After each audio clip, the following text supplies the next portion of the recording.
Imagine a kingdom where no battle is fought, no army marches, and yet the king's authority is absolute.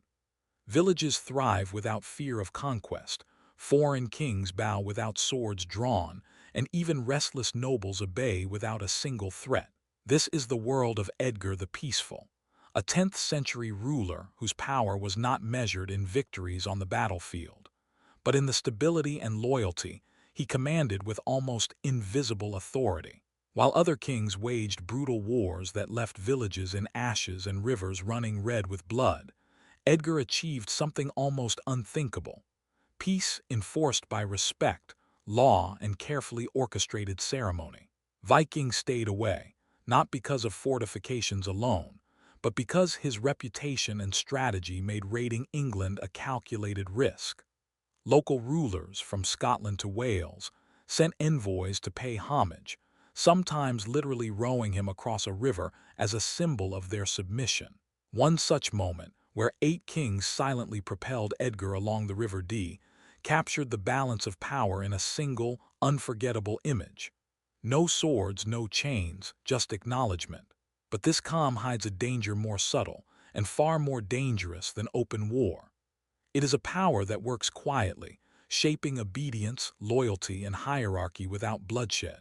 By control, patience, and a force no sword could ever claim, Edgar ruled a kingdom stronger than any battle could have achieved. And today, his story is almost forgotten. Edgar's authority was more than law, it was living, breathing control. His lawmen could settle disputes before swords were drawn. Nobles quarreled only to be reminded that rebellion was unthinkable. In every village, town, and monastery, the king's presence was felt, even when he was far away. Markets thrived because coins were reliable. Roads were safe because patrols were constant. And oaths taken during carefully orchestrated ceremonies reminded every ruler that Edgar's dominance was absolute. This was not mere order. It was a kingdom held in balance by foresight and restraint. And yet, that very balance was fragile. Later kings, unprepared for the subtleties Edgar mastered, would struggle, and when violence returned, it returned faster than anyone expected, tearing apart the stability he had so carefully woven. To understand the significance of Edgar's reign, we must first look at the world he inherited: a land of scattered territories, unpredictable allegiances, and simmering rivalries. England barely resembled the unified kingdom we know today. Rivers and forests defined boundaries, local lords acted with near-total independence, and foreign raiders lurked just beyond the coast. Edgar would have to navigate this chaos not with swords alone, but with strategy, ceremony, and an authority that made even potential rebels pause. This is where his story begins. In a kingdom on the edge of disorder, with a young king who would achieve the unthinkable without spilling blood. England was a land of danger and disorder. Villages could be burned overnight by Viking raiders, leaving families fleeing into the forests. Noble lords switched allegiances as quickly as the wind changed, turning allies into enemies with a single oath.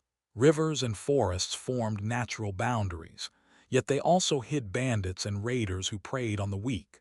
Markets faltered, trade routes were unsafe, and local disputes often escalated into bloodshed before a distant king could intervene. Into this chaos was born a king who would unite what others could not. Edgar inherited a fractured kingdom, a landscape of unpredictability and simmering rivalries. Every corner of England seemed on the edge of collapse, but his vision, patience, and disciplined authority would transform it. The irony of history is clear. A land so fractured, so perilous, would one day be held together by a single steady hand. Lawmen would settle disputes before swords were drawn. Ceremonies would remind nobles that rebellion was unthinkable. Markets would hum with commerce, rivers would carry no threat, and even foreign kings would bow in acknowledgement, not out of fear but respect. Before that calm could exist, Edgar had to understand chaos, navigate danger, and master the subtleties of power. And in that challenge, the stage was set for a reign unlike any other. When Ethelstan died, he left behind a kingdom that seemed united, but only on the surface. Noble families squabbled quietly in grand halls, alliances shifted with whispered oaths, and the threat of Viking raids loomed just beyond the coast. One misstep, one ambitious lord, one sudden attack, and the delicate web of power could unravel completely. The kingdom Ethelstan had fought to unify was a house of cards, trembling on the edge of collapse. In one northern village, a Viking longship slipped past coastal patrols, its banners catching the wind. Smoke rose before dawn, and villagers fled into the forests, clutching what little they could carry. Meanwhile, in the capital, nobles eyed each other warily, weighing loyalty against opportunity. Order was fragile. Chaos lurked everywhere. Into this precarious world came Edgar, a king who would complete Ethelstan's experiment in unification. But he would do it in a way no one expected, not through war, not by the sword, but through something far more cunning. Law, ceremony, loyalty, and perception would become his instruments. Stability would not be imposed through fear. It would be woven into the very fabric of the kingdom. The stage was set. A fractured England waited, unaware that a ruler of extraordinary subtlety and vision was about to redefine what power could look like. Edmund's reign ended violently, a stark reminder of how fragile kingship could be. Murdered in the prime of his life, his death sent shockwaves through the kingdom. Villagers whispered of chaos, nobles sharpened their ambitions, and the crown felt suddenly heavier.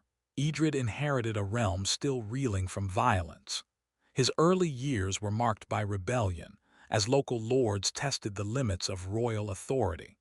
One story tells of a northern noble who defied Edred, only to be humiliated publicly, stripped of lands, paraded through the streets, and forced to swear loyalty before the king. It was a harsh lesson in obedience, but a necessary one to hold the fragile kingdom together. Then came Eadwig, whose reign was marred by indulgence and mismanagement. Court intrigues ran rampant, nobles shifted sides at a whim, and tensions simmered dangerously. One dramatic incident saw Eadwig caught in a scandal that nearly sparked civil unrest, leaving the people uncertain whom to trust. With each succession, the kingdom grew more brittle, the crown heavier, and the threat of collapse closer. Factions festered, borders remained insecure, and the sense of order that had once held the realm together frayed at the edges. And then Edgar inherited a kingdom teetering on the edge, its future resting in the hands of a young, untested king.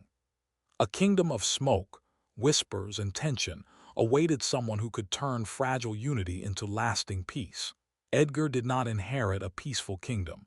He was born into chaos. His older brothers, ambitious nobles, and restless factions meant that every feast, every council, every oath could shift the balance. One misstep and he could vanish from history. As a second son, he was not destined to rule, yet every moment of his youth was a lesson in survival and subtlety. He watched bishops negotiate disputes that swords could not solve, observed ceremonies that bound nobles to the crown, and studied documents that made law more powerful than armies. In these quiet lessons, he began to understand a profound truth. Authority could be exercised without bloodshed, loyalty could be secured without fear, and the kingdom could be held together through ritual, law, and perception. In a kingdom worn down by unrest, with northern nobles rebelling, coastal villages under threat from Viking raiders, and the crown still brittle from the reigns of Edmund, Edred, and Eadwig, this unusual education might be the only thing that could save England. Every careful observation, every subtle negotiation, every lesson in governance prepared him for a future that few could have imagined.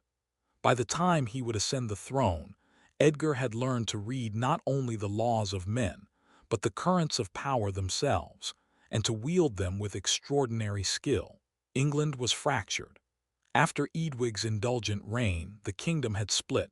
Northern nobles resented southern dominance, borders were uneasy, and the crown's authority hung by a thread. Into this tense environment stepped Edgar, young and untested, yet armed with lessons few had mastered. While Eadwig feasted and celebrated in the grand halls of the South, Edgar moved quietly through dimly lit corridors, meeting with monks, bishops, and loyal nobles. Every whispered conversation, every carefully chosen ally, strengthened a fragile web of loyalty. It was a political tightrope, where one wrong move could ignite a war that no one wanted but everyone feared.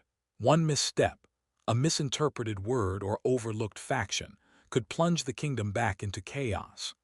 The lessons of law, ceremony, and careful negotiation he had absorbed as a boy were now tested in the most dangerous political moment of his life.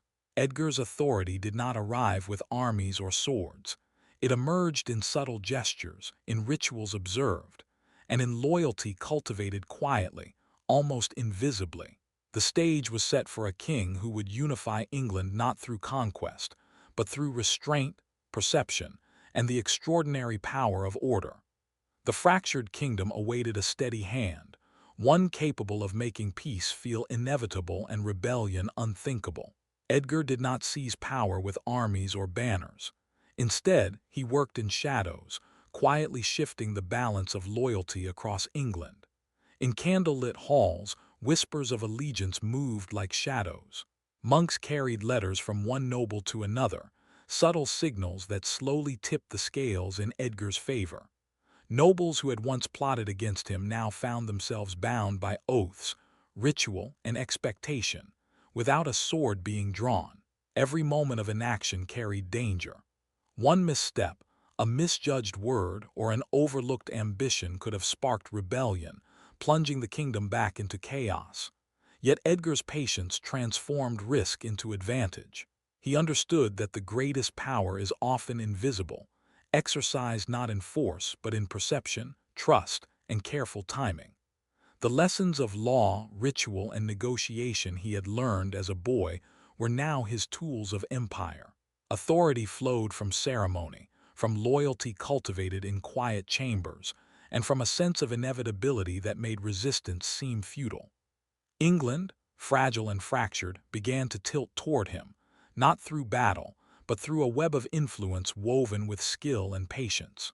By the time he would formally ascend, Edgar had already mastered the art of ruling without bloodshed. The kingdom would soon discover that a subtle hand can wield more power than the sharpest sword. At 16, Edgar was no longer a boy playing in the corridors of monasteries. He sat on a throne that carried the weight of England itself. Around him, wary nobles shifted in their seats, vigilant soldiers watched silently, and restless lords measured every word, every gesture. Every eye was a test of his resolve, every whisper a potential spark for rebellion. Peace, Edgar quickly learned, does not maintain itself. The kingdom he inherited was fragile, forged through subtle alliances, careful diplomacy, and the loyalty of those who had learned to respect his authority in silence. Yet Edgar understood that holding power would require more than obedience born of fear. The greatest challenge lay ahead. He would need to win loyalty through law, ritual, ceremony, and the quiet force of authority itself. This was the beginning of a reign that would redefine kingship. A young king, untested but exceptionally trained, now faced a kingdom teetering between order and chaos. His strategies would be subtle, his victories often invisible, yet they would shape the destiny of England for decades to come. Edgar's genius lay not in the sword but in the mind, and the quiet power of a king who could command without raising an arm. Edgar's authority was everywhere, yet nowhere obvious. Messengers carried his edicts to every corner of England. A thief knew that punishment would follow with precision. A noble understood that bribes could not bend the law. Markets thrived, villages operated without fear, and monasteries flourished, all under the invisible hand of a king whose power rested on consistency, ceremony, and law rather than swords. Even in the calmest months, the danger of collapse lurked just beneath the surface. One misread signal, one overlooked grievance, and rebellion could have erupted. But Edgar's systems were meticulous. Loyalties were secured through ritual, oaths, and subtle reminders of hierarchy. The kingdom functioned with a quiet inevitability, order woven into daily life. For the commoner, it meant predictability. Trade routes remained safe, disputes were fairly settled, and life was livable even amid uncertainty. For nobles, obedience was a necessity and a strategy. Resistance was quietly discouraged through carefully administered justice. For monks and clergy, the king's support stabilized religious and educational institutions, allowing them to thrive. Edgar's genius was subtle yet profound. He ruled a violent age not by force, but through systems that made peace feel natural. Authority, carefully cultivated and consistently enforced, became stronger than fear, leaving a legacy of order and respect that would outlast his lifetime. Edgar's laws were not mere words on parchment. They were living instruments of order, reaching every corner of England. Local officials carried scrolls of the king's codes to village courts, ensuring that even the most remote towns understood the rules. Disputing nobles were summoned before councils, fined, or stripped of privileges. One defiant lord in Mercia refused to pay his dues. Within days, his lands were seized, and the message spread like wildfire. Edgar's law applied to all, no exceptions. For the common people, this brought predictability in an unpredictable world. Markets ran smoothly, trade routes remained safe, and disputes were settled fairly. For nobles, obedience was a constant calculation. Resistance invited consequences, yet loyalty could bring tangible rewards. For clergy and monks, the king's careful oversight meant stability for religious institutions and scholarship. Even in the calmest months, the stakes were palpable. Every edict, every council meeting, every ceremonial act reinforced a delicate balance. One misstep could trigger unrest, but Edgar's meticulous systems turned potential chaos into quiet order. Through law, ceremony, and the subtle force of authority, Edgar crafted a kingdom that functioned almost effortlessly, commanding respect and compliance without raising a sword. It was a reign of quiet power, and its reach touched every person, noble and commoner alike. Edgar's power extended into the very coins people carried. A baker in Mercia no longer feared that the silver in his till would lose value overnight. A traveling merchant trusted the pound he carried from town to town. Every exchange, every transaction was a subtle reinforcement of the king's authority. Coins clinked in markets. Taxes were predictable. Authority was everywhere. Edgar ruled silently, and everyone noticed. Through careful control of currency, Edgar did more than stabilize trade. He shaped loyalty itself. Nobles who depended on the flow of revenue understood that obedience was in their best interest. Merchants who thrived under reliable currency learned to respect the unseen hand that regulated their lives.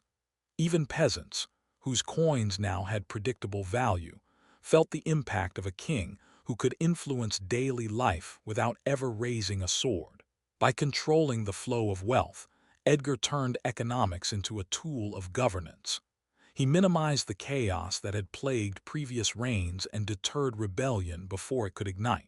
Markets, taxes, and the very clinking of coins became instruments of order, reinforcing the perception that the kingdom was stable, inevitable, and guided by a steady hand.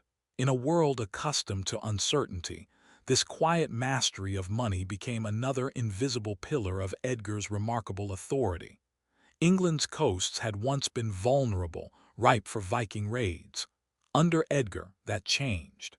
Longships lined the shores, their sails taut in the wind. From distant cliffs, Viking scouts glimpsed organized defenses stretching along every harbor. England was ready, and they knew it. Any raider daring to land risked annihilation. England had become a warning, not a prize. Raiders calculated the risk and turned away, seeking easier targets. What had once been a chaotic coastline, where villages burned and traders feared the tides, now became a symbol of order and deterrence. The impact on daily life was immediate. Villagers slept safely, markets flourished without the threat of sudden attack, and nobles understood that the king's reach extended to every shore.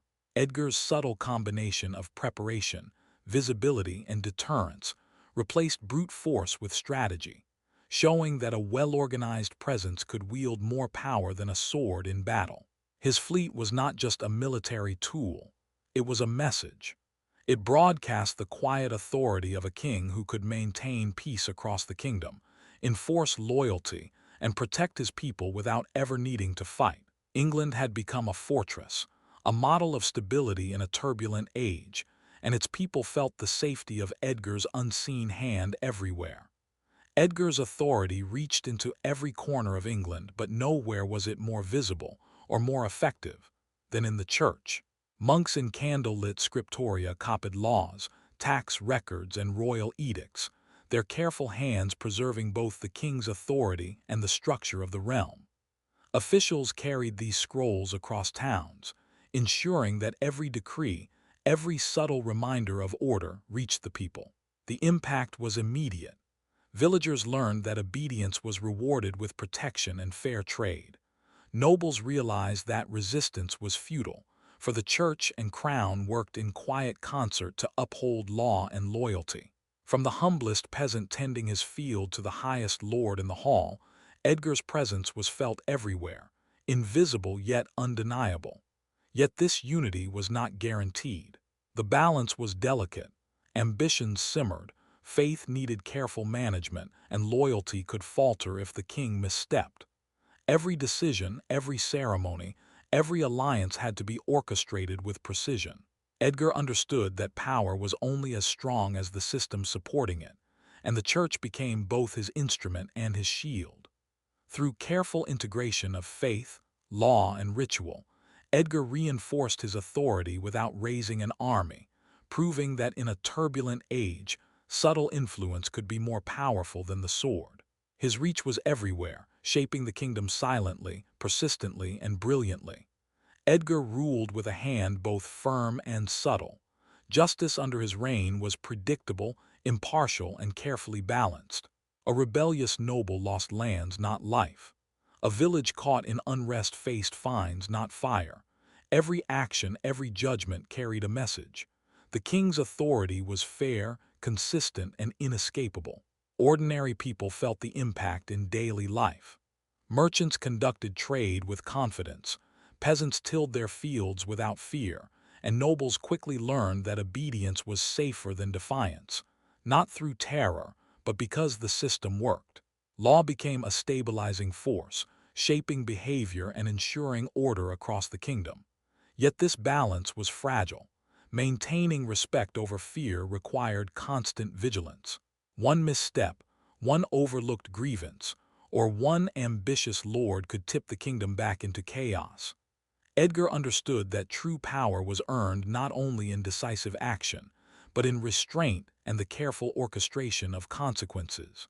Through this delicate balance, the king cultivated a kingdom that functioned smoothly, where peace was self-reinforcing and rebellion rare.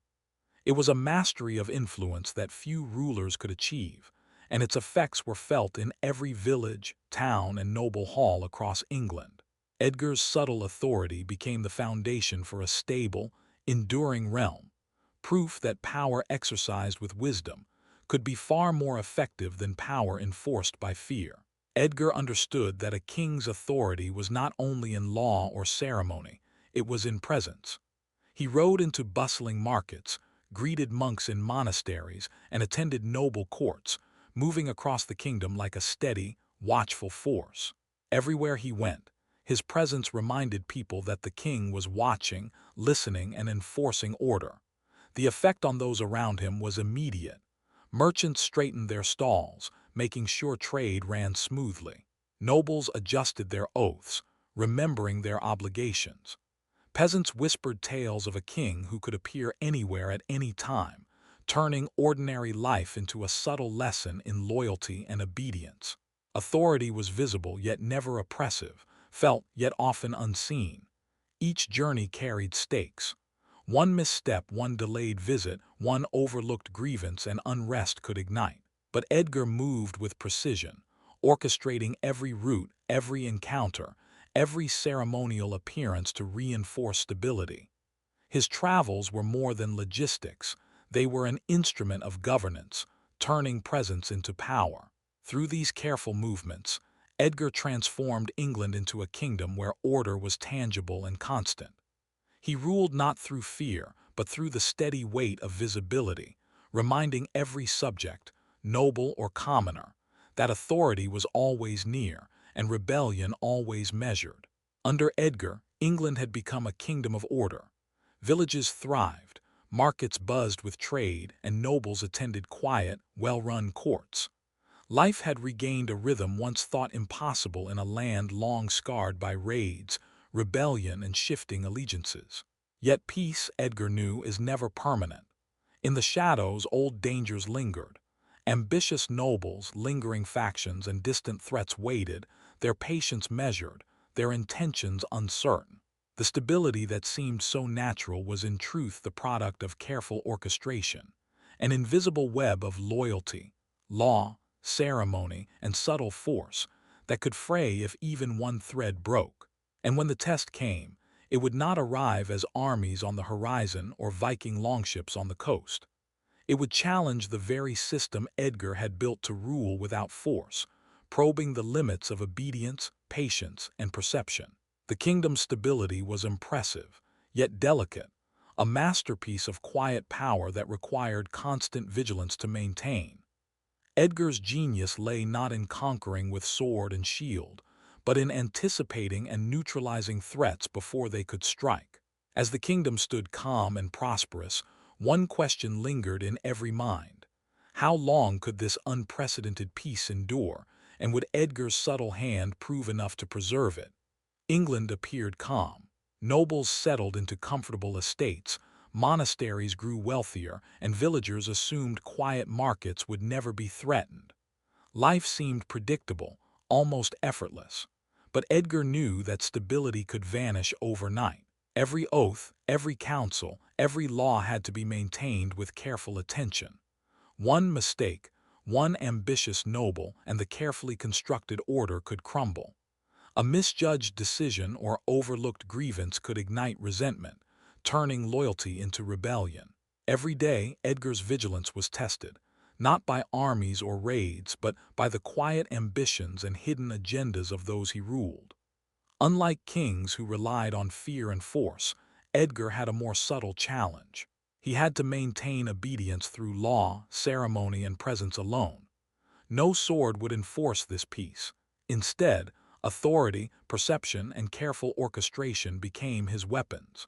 Each journey he took, every council he convened, every scroll he dispatched, reinforced the invisible web of control that held the kingdom together. The stakes were immense, and the challenge unusual. Success would mean decades of unprecedented stability. Failure could plunge England back into chaos. And Edgar, young but exceptionally trained, faced this test with the quiet confidence of a king who understood that true power lies not in conquest, but in mastery over people, systems, and perception. England under Edgar had transformed. Castles stood fortified along borders, courtiers moved with quiet purpose, and foreign envoys arrived knowing this was no longer a land to be tested. The kingdom projected strength, yet its power was subtle, systemic, and entirely controlled by the young king's hand. Merchants thrived in safe towns, assured that trade would continue uninterrupted. Nobles measured their ambitions against the crown's authority, choosing compliance over costly defiance. Even distant lords, accustomed to autonomous power, recognized that Edgar's reach extended to every corner of the realm. Stability was not just felt, it was undeniable, pervasive, and precise. And he achieved it not through armies or conquest, but through a carefully orchestrated system of law, ceremony, and visible authority. Every council, every edict, every journey reinforced the perception of inevitability. Obedience was logical, loyalty natural, rebellion unthinkable. The king's mastery lay in making power appear effortless, in transforming abstract authority into a tangible, lived reality. This was the moment when Edgar's genius became apparent. England was unified, ordered, and confident, yet the foundations of this extraordinary peace depended entirely on his continued vigilance and skill. What came next would test whether even the most brilliant system could withstand the pressures of ambition, politics, and the unpredictable human heart. England was calm, organized, and unchallenged at home. Yet Edgar knew that authority must be recognized beyond his shores. He would sail along rivers, ride across regions, and make his presence unmistakable to foreign rulers. Every journey was a statement. England was no longer a kingdom to be tested, and its king commanded respect everywhere. The stakes were high. Foreign rulers and ambitious nobles watched closely. Any miscalculation could diminish the carefully built reputation of power, inviting challenges or undermining the obedience of distant allies. Conversely, a well-executed demonstration could secure England's influence and deter potential rivals for years to come. Every gesture, every ceremony, every display of order was designed to communicate a single truth. Edgar's authority was absolute, but he would not wield armies to prove this point. Instead, he relied on ritual, ceremony, and the sheer weight of presence. His processions impressed, his councils awed, and his appearances across Europe became a choreography of power. Nobles and envoys alike recognized that a king who could command such respect without battle possessed a different kind of mastery, one that combined perception, discipline, and subtlety. England's stability had been remarkable. Now Edgar would show the world that its reach extended far beyond its shores, and that the age of peaceful, unassailable authority had begun. In grand halls and sunlit courtyards, Edgar's ceremonies became a choreography of power. Nobles flanked him, gifts gleaming in their hands, banners fluttering overhead, every gesture calculated to project unshakable authority. The air hummed with quiet tension and awe, as courtiers and envoys alike felt the weight of his presence. Observers could not ignore the message. Foreign envoys whispered among themselves, noting that England's calm king commanded respect without lifting a sword. Nobles straightened in their seats, aware that each bow, each careful word, was part of a larger display that communicated both prestige and expectation.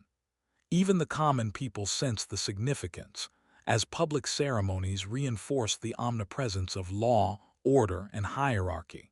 Yet each movement carried stakes. Every procession, every ritual act reinforced England's dominance, or risked being dismissed entirely. Edgar understood that perception was as potent as armies. The effectiveness of his authority depended on the reactions he elicited. Through these ceremonial performances, he transformed ritual into power, perception into obedience, and presence into influence. England's supremacy was not merely maintained. It was displayed, internalized, and respected, quietly teaching that true mastery lies not in conquest, but in the art of being seen, understood, and obeyed without force. In the Great Hall, banners fluttered, and nobles from Scotland, Ireland, and Wales took their seats, each carefully positioned to acknowledge England's primacy. Gifts gleamed on polished tables, and every gesture, bow, and word reinforced the quiet message. England set the rhythm of politics, and none could ignore it. Foreign envoys whispered among themselves, eyes flicking to the king. They realized that the calm, deliberate order of this court was no accident. England's influence was being demonstrated not through armies, but through ritual, ceremony, and perception. Every handshake, every display of wealth, every solemn oath was part of an invisible choreography that asserted dominance subtly, yet undeniably. Yet this authority was delicate. Every ceremony, every decision had to be perfectly orchestrated. A misstep, a poorly timed gift, a delayed oath, or a lapse in protocol could erode the perception of power and invite challenges. Edgar understood that influence was as fragile as it was potent, requiring constant attention, subtlety, and foresight. Through these carefully staged interactions, he transformed ritual into diplomacy, ceremony into leverage, and perception into obedience. England's quiet dominance was acknowledged far beyond its shores, demonstrating that true power often lies not in the sword, but in the art of being seen, respected, and unchallenged. Across England, power was on display without a sword ever being drawn. Ships patrolled the coast, banners snapping in the wind, signaling to friend and foe alike that the kingdom was alert and organized. Courthouses bustled with officials carrying royal edicts, posting decrees in every town so that every subject, from peasants to nobles, understood the reach of the crown. England appeared calm, but every move screamed preparedness. Foreign envoys and neighboring rulers watched closely. One hint of weakness, one lapse in coordination, and England could have invited challenge. Yet Edgar's kingdom radiated disciplined strength. Nobles followed the law with precision, merchants thrived under predictable markets, and even distant lords recognized that rebellion would be futile. Every gesture of governance, every patrol, every scroll delivered reinforced the invisible web of control that held the kingdom together. But the balance was delicate. One miscalculated edict, one delay in enforcement, could tip the scales toward unrest. Edgar understood that authority was not static. It required constant vigilance, subtle orchestration, and visible reinforcement. The genius of his reign lay in making power appear natural, omnipresent, and inevitable. England's peace was not luck. It was a carefully maintained system, projecting confidence outward and ensuring obedience inward, all without raising a sword. At Edgar's court, hierarchy was clear without a single sword being drawn. Scottish, Welsh, and Irish kings knelt, exchanged gifts, and acknowledged his authority. Crowns remained on their heads, yet the arrangement left no doubt. England under Edgar was the central power in the region. Every gesture, every gift, every bow reinforced a subtle but undeniable order. Observers could not ignore the message. Envoys whispered among themselves, taking careful note of seating arrangements, ceremonial protocols, and the king's demeanor. Nobles measured their own loyalty against the precision of Edgar's court, while distant lords understood that obedience was far safer than defiance. Authority was projected through ritual, perception, and meticulously orchestrated interactions, creating a network of influence that stretched across borders. Yet the arrangement was delicate. One defiant ruler, one miscalculated gesture, one misread moment could unravel the network of acknowledgement that underpinned England's dominance. Edgar's genius lay in maintaining this intricate balance, ensuring that respect and order flowed outward while preventing cracks from forming in the system. Through this mastery, Edgar demonstrated that international dominance could be exercised without battle.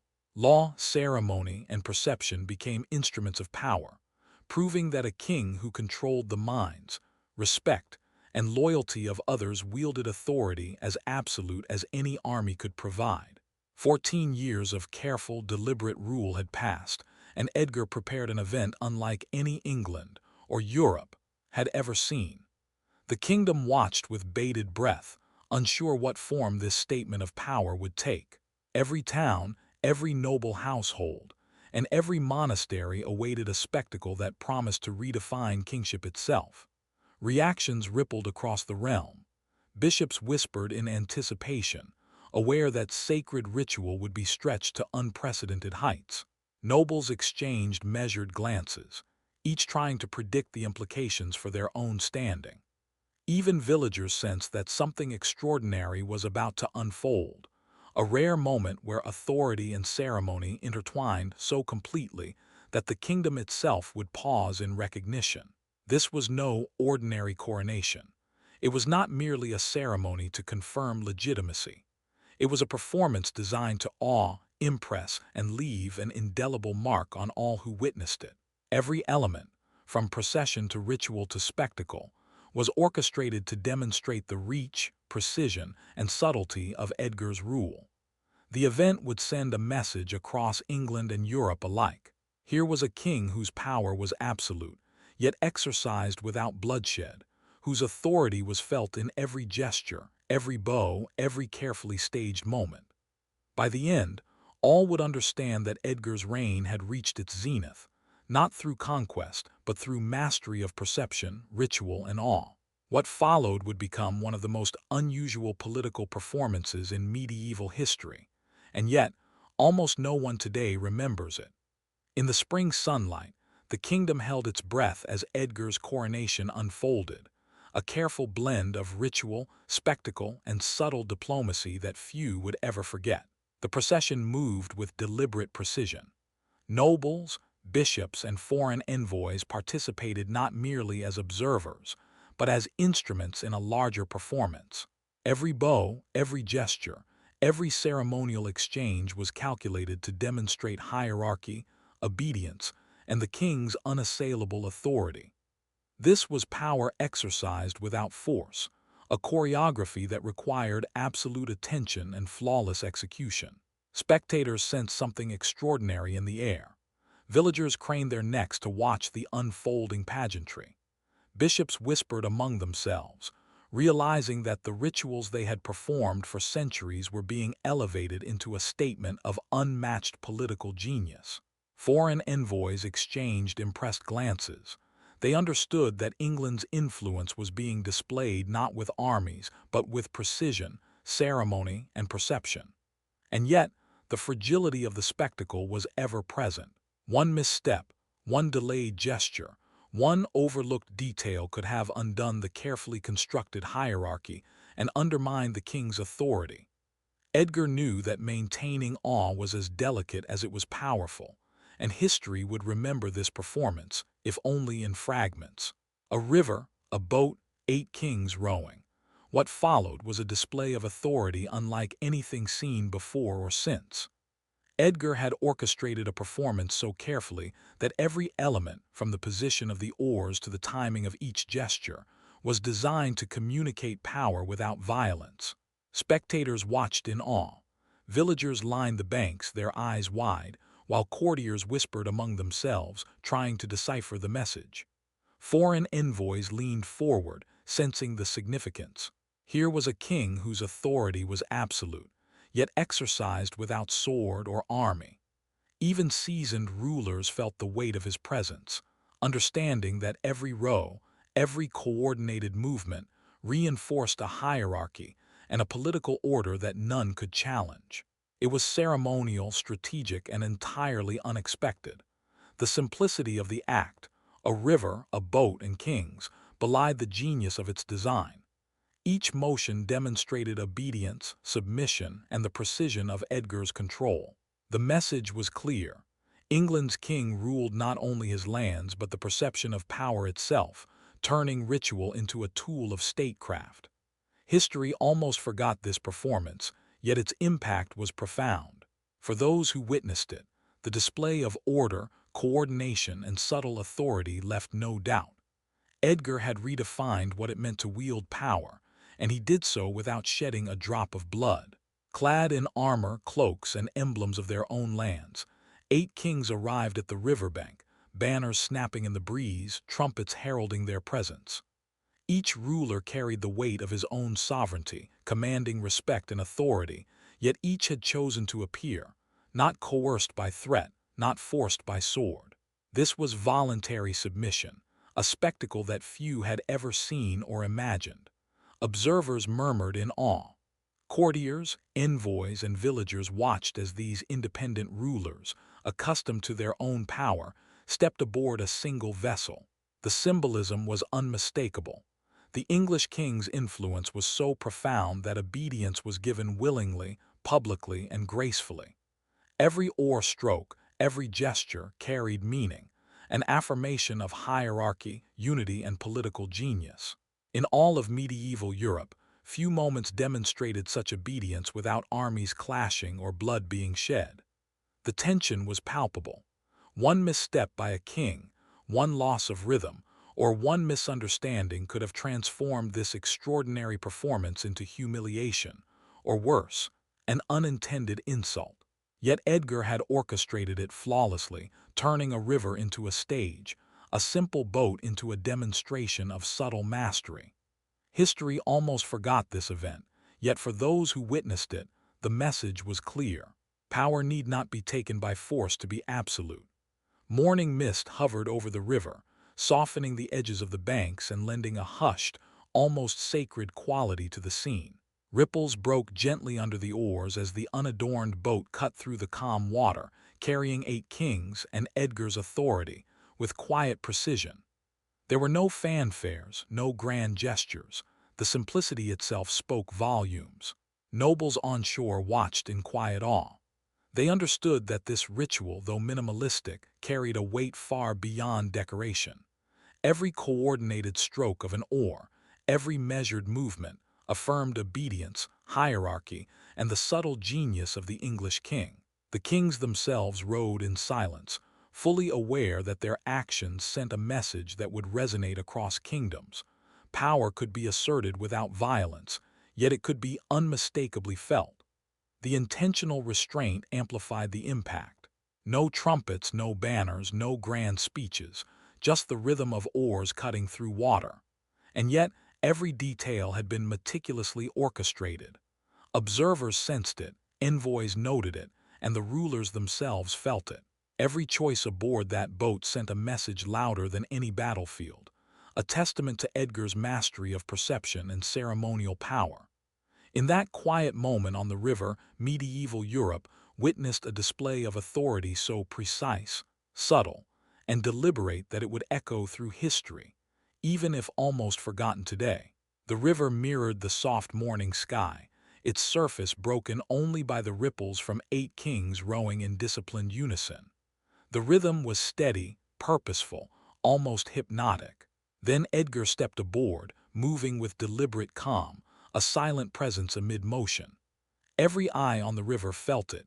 His authority required no proclamation, no gesture, no fanfare. The kings rowing glanced subtly toward him, oars pausing for the briefest acknowledgement.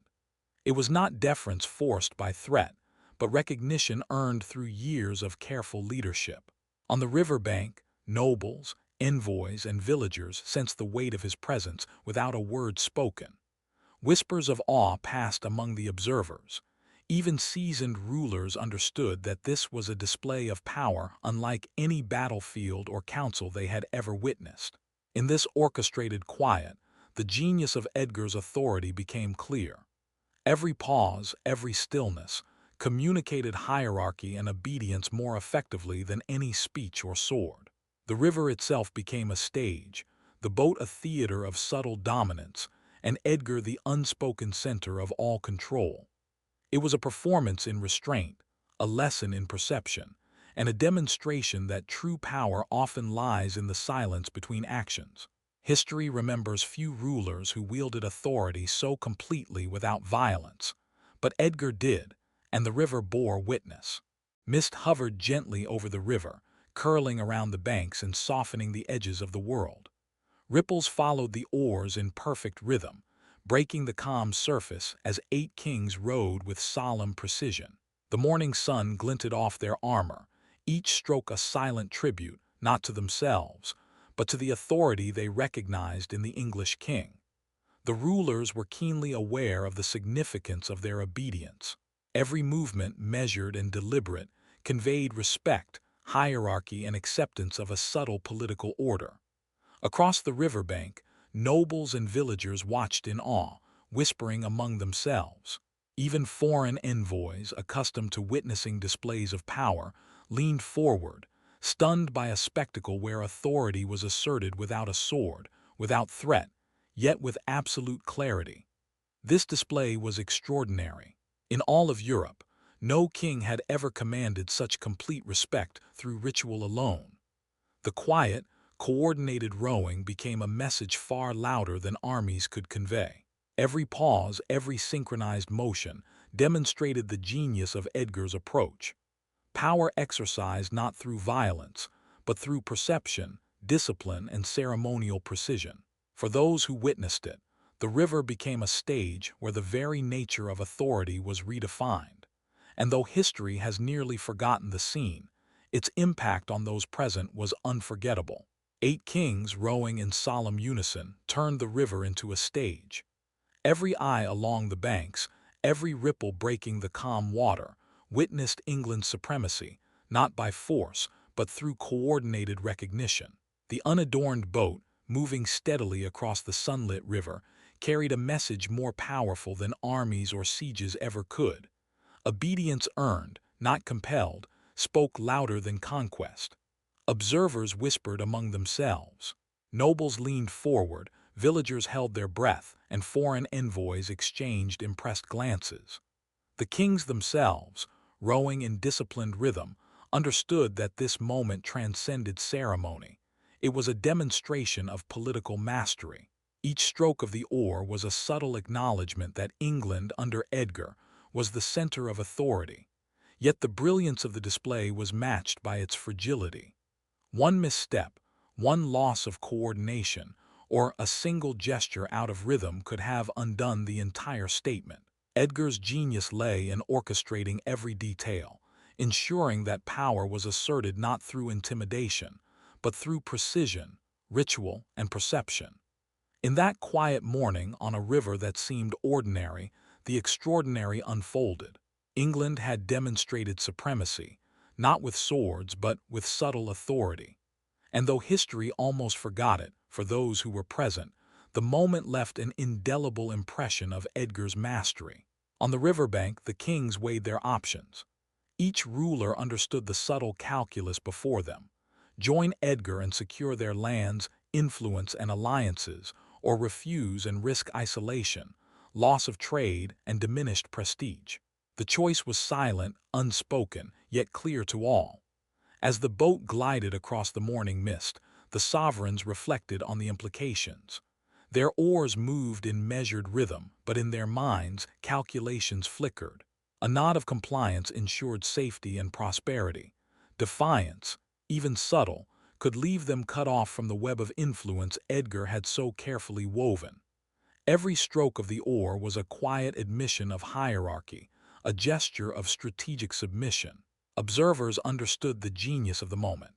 Nobles whispered, envoys took careful note, and villagers sensed that power need not be wielded with swords to be absolute. Without an army in sight, without threats uttered aloud, Edgar had made obedience the only rational choice. This subtle orchestration of perception, patience, and authority revealed a new kind of power, one that relied on recognition and voluntary acknowledgement rather than fear or bloodshed. In that quiet river scene, the brilliance of Edgar's strategy was undeniable, an extraordinary moment in medieval history where submission was chosen, not demanded. The river glistened under the morning sun, each ripple catching light as 8 kings rowed in perfect unison. Across the banks, nobles and villagers watched in awe, understanding that what they witnessed was more than ritual.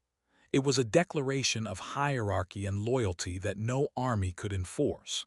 The symmetry, the precision, and the calm authority radiating from the boat conveyed a message impossible to ignore. Whispers spread among the spectators. Envoys leaned forward, exchanging subtle glances. Nobles straightened in their seats, sensing that England's king had achieved in a single morning what countless battles and sieges could never accomplish. The kings rowing understood it too. Their voluntary participation affirmed Edgar's supremacy and reshaped the political landscape of the British Isles without a single sword drawn. In all of medieval Europe, few acts combined such subtlety, spectacle, and strategic brilliance. Edgar's orchestration of obedience and recognition, executed through ceremonial mastery rather than force, revealed a new form of power.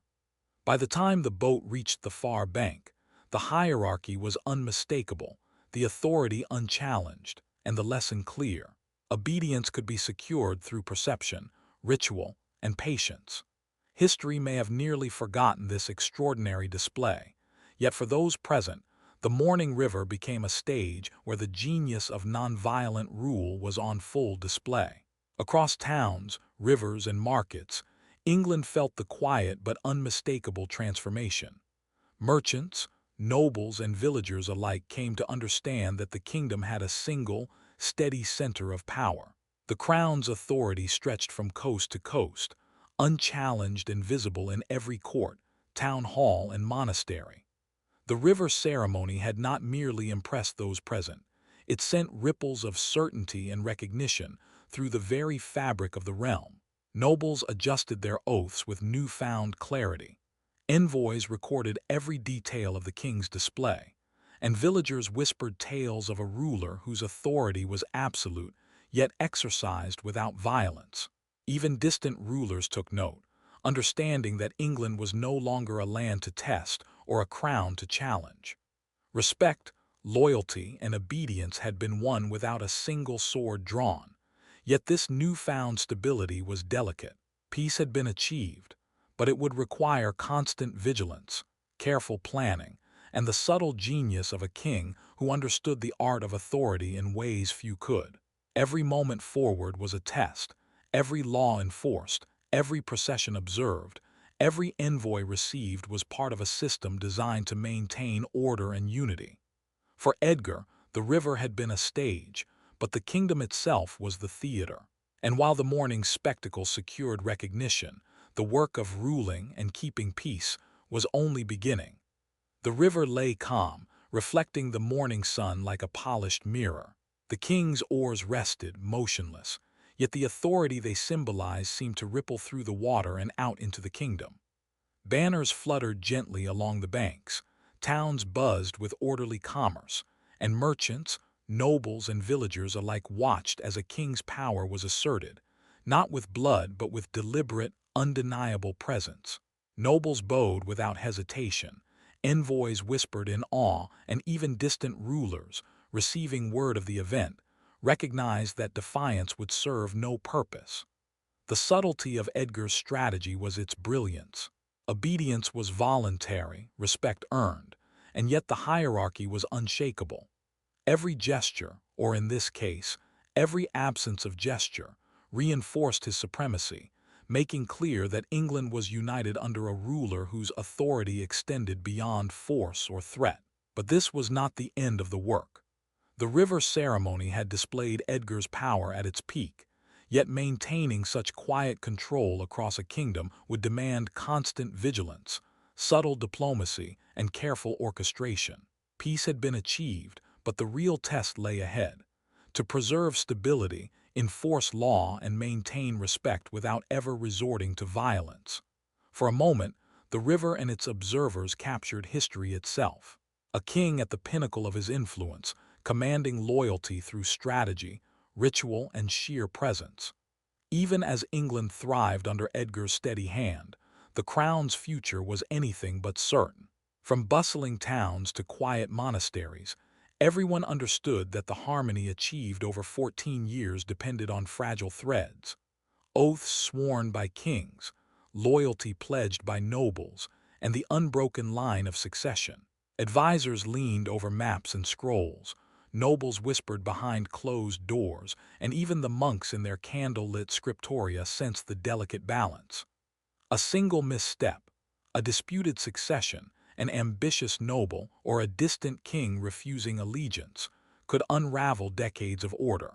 The kingdom's calm, enforced without swords or sieges, rested on the invisible scaffolding of trust and recognition. For Edgar, the stakes were deeply personal. Every decision, every law, every ceremonial gesture had to reinforce stability, not just in the present but for the future. The river had displayed power, the realm required governance. Peace had been achieved, yet it was an intricate web, one miscalculation away from collapse, and history waits for no ruler. The calm was profound but fragile. A king who rules wisely without heirs must navigate the unseen currents of ambition, loyalty, and human desire. One moment of weakness, one lapse in vigilance, and even the most perfect reign could vanish into chaos. Edgar stood in his hall, surveying the kingdom he had shaped. Towns thrived under orderly markets, laws were enforced with unwavering precision, and nobles moved with disciplined respect. From this vantage, the calm waters of his reign seemed unbreakable, the peace he had orchestrated absolute. Yet beneath the surface, Edgar knew, or perhaps ignored, the quiet currents of time and ambition. He believed that every law, every procession, every carefully staged ceremony had secured England's future. Confidence radiated from him, tempered by the knowledge that the order he had built was delicate, dependent on human obedience and the continuance of his line. For all its brilliance, his system had limits. Even the most meticulous planning cannot bind the ambitions of men or halt the relentless march of time. Advisors could advise, laws could govern, ceremonies could impress, but the future remained uncertain. The kingdom flourished, yet the peace Edgar had achieved was a momentary triumph, brilliant and instructive, but fragile. He had demonstrated authority like no king before, yet history would remind everyone that even genius cannot make obedience eternal. The calm was magnificent, but the storm of succession, ambition, and unforeseen crises loomed ever closer. England thrived under Edgar's rule. Markets buzzed with trade, fields stretched green and fertile, and courts functioned smoothly, enforcing laws with precision. On the surface, the kingdom seemed serene, a model of order and prosperity. Yet beneath this calm, a subtle tension pulsed through the realm. Nobles, secure in their oaths, grew complacent. Monks expanded their influence in monasteries and courts. Villagers trusted that peace would endure. All believed the stability was permanent. But history, patient and unyielding, reminds us that no peace is absolute. The kingdom's tranquility concealed a danger far deadlier than any army or raid. A fragility born of dependence on obedience, loyalty, and the careful orchestration of one king's authority. Every law enforced, every procession observed, every envoy received was a test of endurance. One misstep, a disputed succession, an ambitious noble, or a single neglected obligation, could unravel decades of careful order. The calm was not safety. It was tension incarnate, a delicate balance maintained only by vigilance, foresight, and subtle genius. For Edgar, the brilliance of his reign lay in its quiet power, yet even brilliance cannot halt time or human ambition. The kingdom hummed with life, but under the surface, the threads of order were as fragile as spun glass. One wrong move could shatter them all. Even as Edgar's crown rested quietly on his head, the kingdom he had painstakingly shaped faced a looming test, one no ceremony, law, or river procession could prepare it for. The oaths of obedience, the loyalty of nobles, and the respect of distant kings had held firm under his watchful eye. But the question lingered: would that order survive without him? The people, the nobles, and even the kings who had once rode in tribute understood that the calm was not eternal. Markets thrived under peace, monasteries expanded their influence, and the crown's authority was visible in every court. Yet all of it relied on one man's presence, judgment, and relentless attention. Remove him, and the intricate web of obedience could unravel like fragile silk. The river had witnessed Edgar's unparalleled authority, but it was only a symbol, a glimpse of what disciplined respect could achieve. The real challenge would come when the king was gone, when succession tested alliances, ambitions, and loyalties. Would his successors uphold the order he created? Or would the carefully balanced peace collapse, leaving the kingdom vulnerable to ambition, discord, and chaos? For all its brilliance, Edgar's reign was also a reminder. True power lies not only in achieving authority, but in ensuring it endures beyond the life of the ruler. England thrived on the surface. Market stalls buzzed with activity, monastery bells rang at regular intervals, and courtiers moved through grand halls with purpose and discipline. Yet beneath this calm, an undercurrent of uncertainty rippled through the kingdom. Behind closed doors, nobles whispered, alliances shifted subtly, and every council meeting carried an unspoken question: who would inherit the crown? Even Edgar felt the weight pressing upon him. Years of careful planning, lawmaking, and ceremonial authority had secured peace. But he knew that the true test lay not in his own rule, but in the fragile transition to those who would follow. Every feast, every gathering, every audience with an envoy carried the silent reminder that one misstep in succession could undo everything he had built. The stakes were monumental. The oaths of loyalty, the respect of foreign rulers, and the trust of England's people all depended on continuity. A disputed throne could ignite rebellion, fracture alliances, and plunge the kingdom back into the chaos Edgar had spent years tempering. His brilliance had achieved authority without bloodshed, but the future remained uncertain.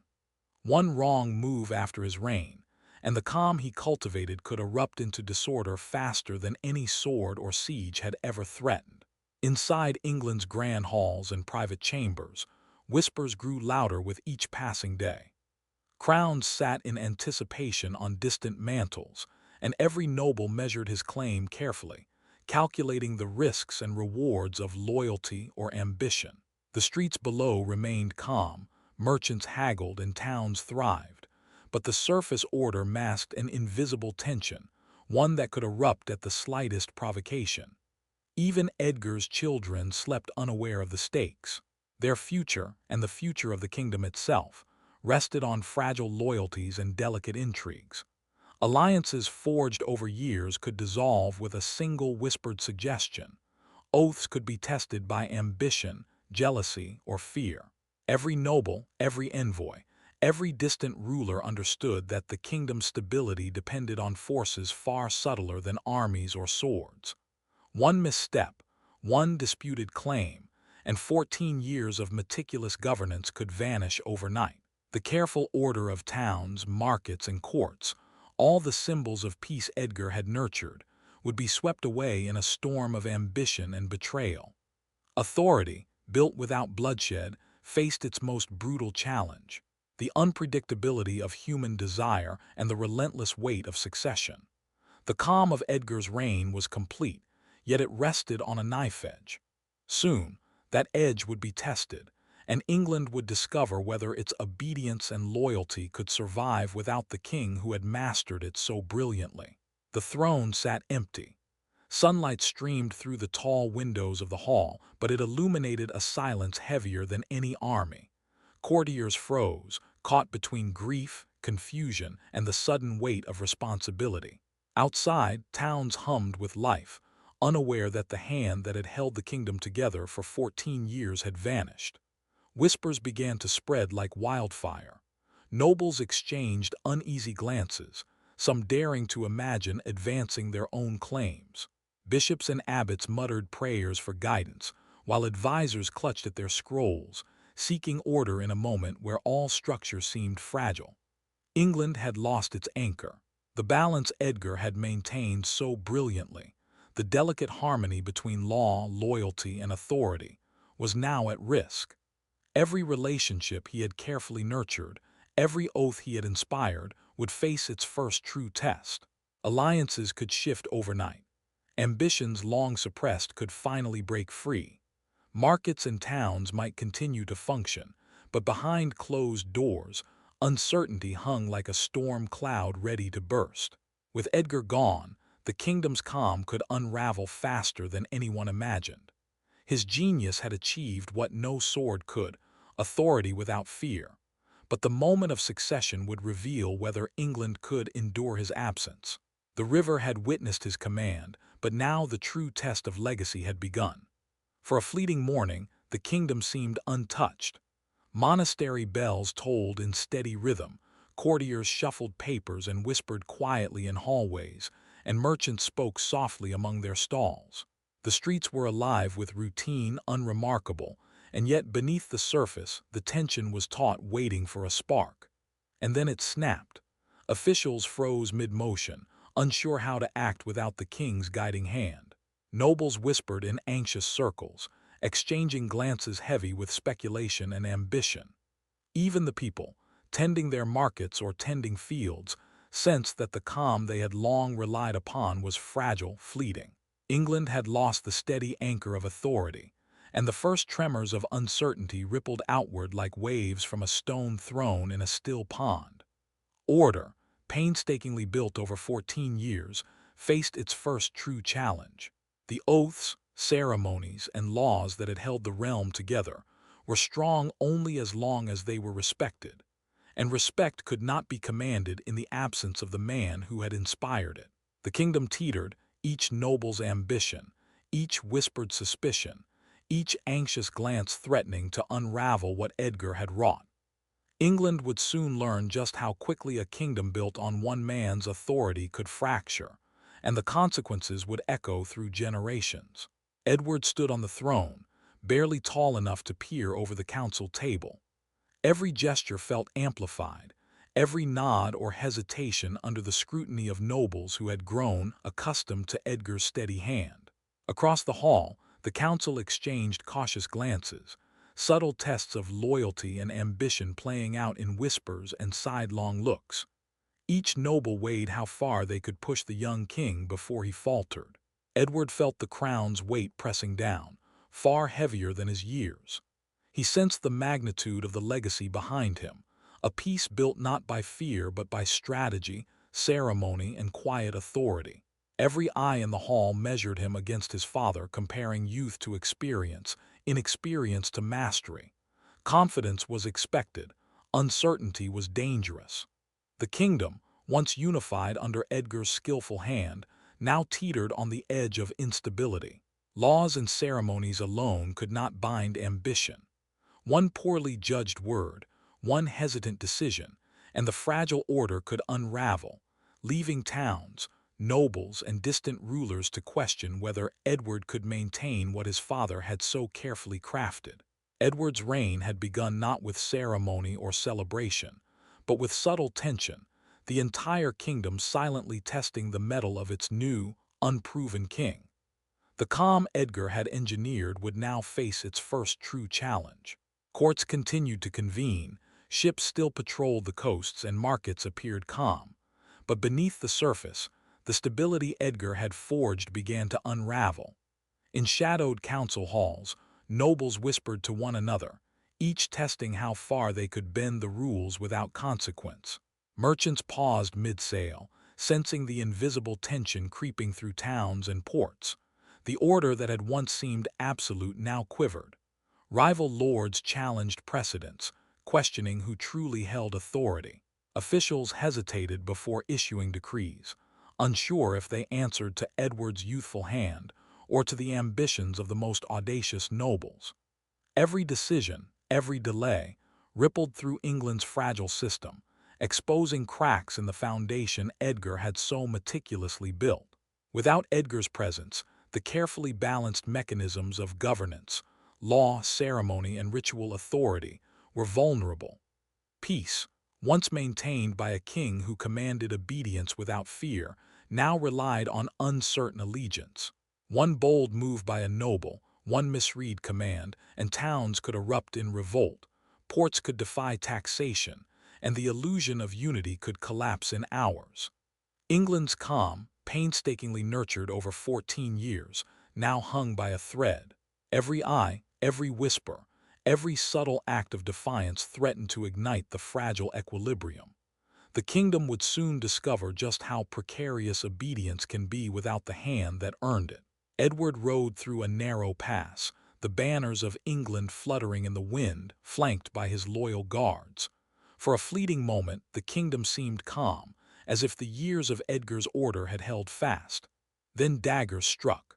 Chaos erupted in an instant. Guards fell with muffled cries, the clang of steel against armor echoing in the confined space. Edward barely had time to react, a gasp caught in his throat, before the young king's life ended, swift, brutal, and unceremonious. Courtiers screamed in horror, scattering as panic rippled through the entourage. Nobles who had once tested loyalties now found themselves exposed, uncertain who commanded the kingdom. Across towns and villages, the fragile order Edgar had spent 14 years cultivating collapsed like sand under a storm. Markets emptied, courts halted, and whispers of rebellion spread faster than the news of the assassination itself. With Edward gone, England's carefully maintained peace evaporated. The crown lay vulnerable, a prize for ambitious nobles and distant rivals alike.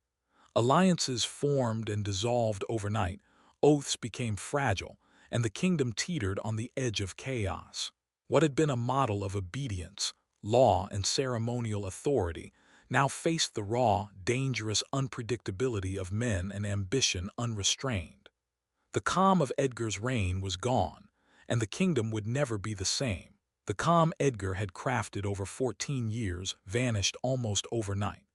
Courts erupted in disputes, noble alliances fractured in shadows, and villages that had once thrived under predictable law now flared with unrest. Markets emptied as rumors of violence spread. Roads became unsafe, and monasteries that had relied on the king's protection hesitated to intervene. Citizens whispered of the return of old fears. Raiding parties along the coasts, petty wars between ambitious lords, and lawlessness that had been nearly unimaginable during Edgar's reign. Officials stumbled in confusion, unsure whose commands they must follow or how to enforce decrees without the steady hand of a king who commanded obedience without fear. Even the clergy, accustomed to order and ritual, struggled to maintain the calm that had once seemed eternal. The very peace that had defined England became fragile, a testament to the brilliance and the unintended peril of Edgar's method.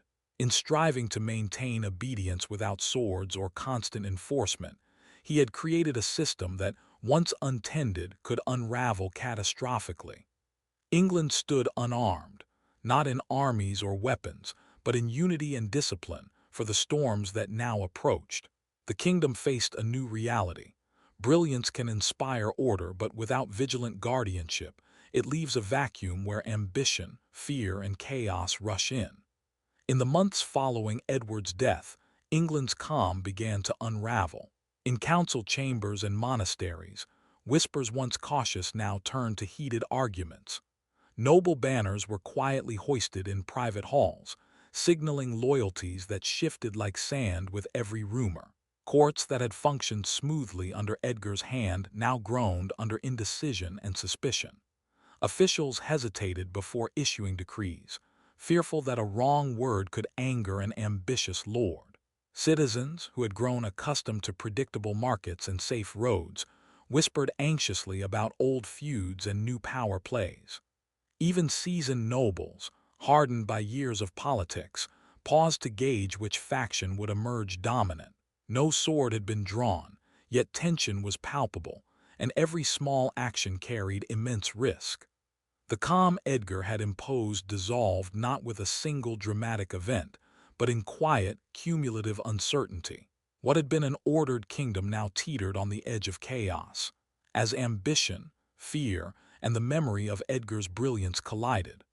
Loyalty became negotiable, obedience uncertain, and the fragile networks of authority that had held England together threatened to fracture entirely. The kingdom had learned a hard lesson. A system that relies on one masterful hand can falter swiftly when that hand is gone. After Edgar's death, England became a stage of struggle.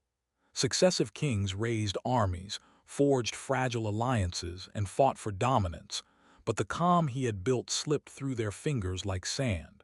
Nobles schemed in shadowed halls, peasants endured the uncertainty, and towns that had once thrived under predictable law now felt the fragile weight of authority teetering.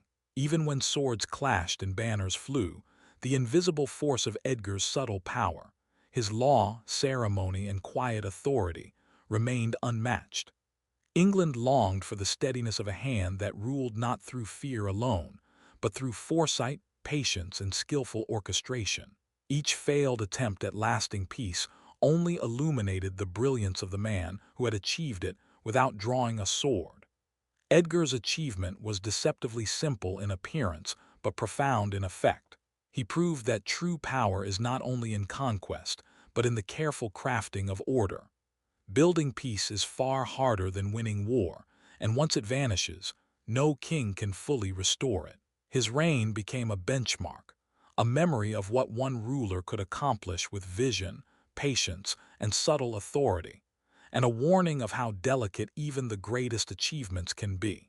As swords clashed across fields and banners burned, chroniclers wrote feverishly of conquest and battle, while the calm rivers, orderly courts, and quiet markets of Edgar's reign slipped into the shadows of history.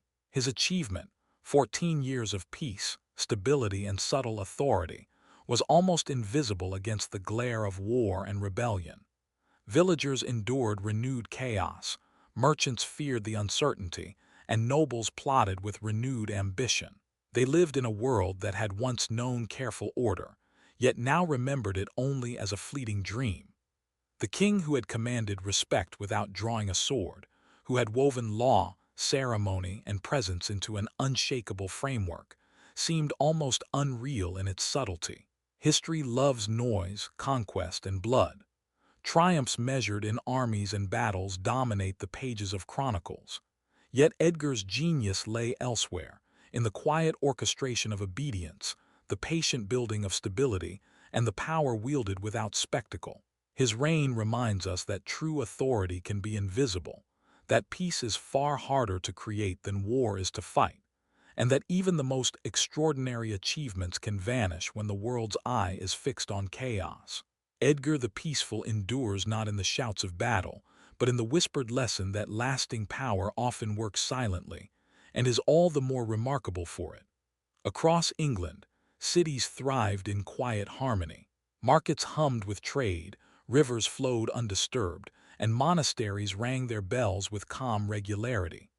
Life moved steadily, yet no stone, no grand statue, bore the name of the king who had made it possible. Edgar's genius was subtle, woven into law, ceremony, and the invisible threads of authority that held a kingdom together without drawing a sword. Generations lived under his order.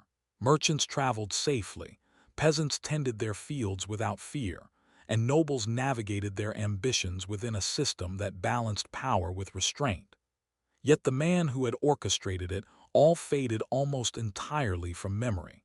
The quiet king who had achieved what warriors and conquerors only dreamed of, lasting peace, obedience without fear, stability without spectacle, was nearly invisible to history. Irony lingers in the tale of Edgar the Peaceful. The very subtlety that made his reign remarkable ensured it would be overshadowed. While history celebrates the clash of armies and the roar of conquest, his triumphs endured in whispers, in smooth markets, in calm rivers, and in the unbroken lives of those he ruled. Edgar proved that true power could work silently, and that sometimes the most extraordinary achievements leave no trace but the enduring order they create. The rivers ran calm, mirroring the skies above, as markets thrived and towns moved with quiet order. Nobles obeyed, not from fear of swords, but because every law, every ceremony, every deliberate gesture reinforced the king's authority. Edgar's presence was felt everywhere, even when he was absent. Courtiers moved with precision, officials executed justice without hesitation, and potential rebels weighed their ambitions carefully, knowing that missteps carried consequences beyond simple punishment. Discipline and restraint defined the kingdom. Soldiers patrolled silently, traders conducted business confidently, and the hum of daily life reflected the invisible hand that guided it. Authority was not loud. It did not need to roar. It was subtle, pervasive, and meticulously maintained. In every council, every procession, and every quiet corner of England, Edgar's mastery of power showed itself, not as spectacle, but as enduring order. The lesson endures. Peace is not the absence of struggle, but the mastery of it. Where other kings measured success in conquest, Edgar measured it in obedience without fear, in stability without violence, in a kingdom held together by law, ceremony, and trust. He mastered what most rulers never could, the quiet art of ruling a kingdom so completely that it thrived in silence, long after his name faded from memory. Long after Edgar's voice had faded, his influence endured across England. Coins he issued continued to circulate reliably, enabling merchants to trade with confidence. The laws he codified guided judges and officials, creating a sense of fairness and predictability that ordinary people could rely on. Every village, town, and court bore traces of the systems he had built, quietly reinforcing the authority of the crown. The people felt it in their daily lives. A farmer could sell his grain knowing contracts would be honored. A noble understood that the king's reach extended even to distant lands. A trader traveling from Mercia to Wessex carried a coin whose value was guaranteed by a system forged decades before. Stability, order, and trust flowed through the kingdom like water through its rivers, constant, reliable, and invisible until disrupted. Other kings were measured by the borders they conquered, the battles they won, or the ashes they left behind. Edgar's greatness lay elsewhere. He left a kingdom that worked, a realm held together not by fear or violence, but by careful design, patience, and the quiet force of authority. His legacy was subtle, enduring, and profound, a testament that peace, when mastered, can be far more powerful than war. Swords could force obedience for a day, a week, or even a campaign, but Edgar's kingdom taught a subtler truth. Laws, coins, and rituals could bend loyalty across generations. Across towns and villages, nobles and commoners alike moved within a system that rewarded order, reliability, and foresight. Authority was not screamed from the battlefield. It was woven into the very fabric of daily life. Merchants trusted the currency he issued, trading safely from market to market. Judges applied laws fairly, reminding everyone that the crown's reach was steady and impartial. Nobles obeyed not from fear of the sword, but because the order Edgar cultivated served them, and they knew it would endure. Even distant envoys and rival rulers recognized the power of a system that required no bloodshed to command respect. Many kings relied on fear to hold a kingdom together. Edgar relied on the quiet strength of a realm that functioned flawlessly, day by day, year by year. In that, he achieved what armies could not, a peace so durable it became invisible, almost taken for granted. The true measure of power, Edgar showed, lies not in conquest, but in mastery, the ability to hold a realm together without raising a sword, and to leave it enduring long after the king himself has gone. The rivers Edgar once patrolled remained calm, and the laws he enforced endured. But the moment his hand left the throne, the kingdom began to tremble. Streets that had thrived under quiet order now echoed with whispered doubts. Nobles tested boundaries, weighing how far they could bend allegiance. Officials hesitated, unsure whose commands held authority. Even ordinary villagers, who had come to rely on predictable markets and steady harvests, felt the subtle unease of a crown without a master. Peace, so carefully constructed, was now fragile. The very systems that had woven loyalty and obedience together could not shield the kingdom from ambition, envy, or chance. England's calm had been absolute, but it rested entirely on Edgar's presence. Once gone, the illusions of permanence began to unravel. The true story is not only of Edgar's remarkable triumphs, but of the fragility they concealed and the chaos that history would soon remember. For even the most brilliant order can vanish overnight when the hand that holds it slips away. Armies can enforce obedience for a season, but the laws, coins, and courts Edgar built bound loyalty across generations. And yet, even the strongest systems falter when the hand that guides them is gone. Nobles tested boundaries, officials hesitated, and the kingdom trembled, uncertain which commands would hold and which would dissolve into chaos. Peace under Edgar had been more than absence of war. It was the careful orchestration of trust, ritual, and authority. Once he departed, the fragile harmony began to fray, revealing a stark truth. Violence can compel submission, but systems create lasting loyalty. Systems without vigilant guardians, however, can crumble faster than armies fall. Edgar's genius lay not in the battlefield, but in mastering order itself. And yet history remembers the clash of swords more readily than the quiet authority that made England flourish. Rivers ran calm, markets thrived, laws were obeyed, and all without a single sword drawn or battle fought. Citizens lived in order without noticing the hand that guided them. Nobles complied without remembering the king who had ensured it.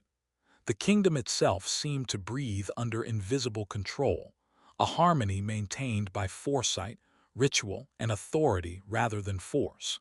In a world dazzled by noise and spectacle, Edgar reminds us that true power often whispers rather than shouts.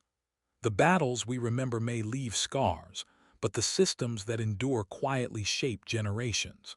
His legacy is a lesson in mastery, that peace, when commanded wisely, can be far stronger than conquest. Edgar's shadow stretches across the rivers, courts, and cities he once ruled, a presence felt more than seen. Generations lived under the order he imposed, Yet few remembered the hand that guided their lives so quietly. Markets thrived, laws endured, and nobles obeyed without the need for swords or spectacle. He stands at the edge of history, not forgotten, but a king whose power whispered rather than shouted, whose mastery of peace shaped a kingdom long after his voice faded from the chronicles of war. Edgar's successors failed not because they lacked armies, but because they misunderstood power. They ruled like so many kings before them, through force, fear, and reaction. Swords instead of systems, punishment instead of patience. Edgar had proven a rarer truth, that lasting authority is not seized, but built.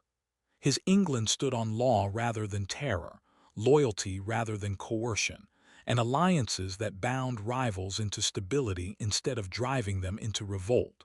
Under Edgar, order felt inevitable, justice was predictable, power was visible but restrained. Kingship became a symbol of balance, firm enough to command obedience, wise enough to avoid constant bloodshed. And for a moment it worked. But peace is not self-sustaining. When Edgar died, the mechanisms he had carefully maintained began to erode. Law lost consistency. Alliances frayed. Authority became reactive instead of guiding. Without a steady hand to enforce, inspire, and embody the system, the structure collapsed inward. Rebellion did not arrive suddenly. It returned, patiently, as it always does when order weakens. This is the cruel irony of Edgar's reign. Its success made it invisible. Stability leaves no scars, no ruins, no heroic last stands, only silence.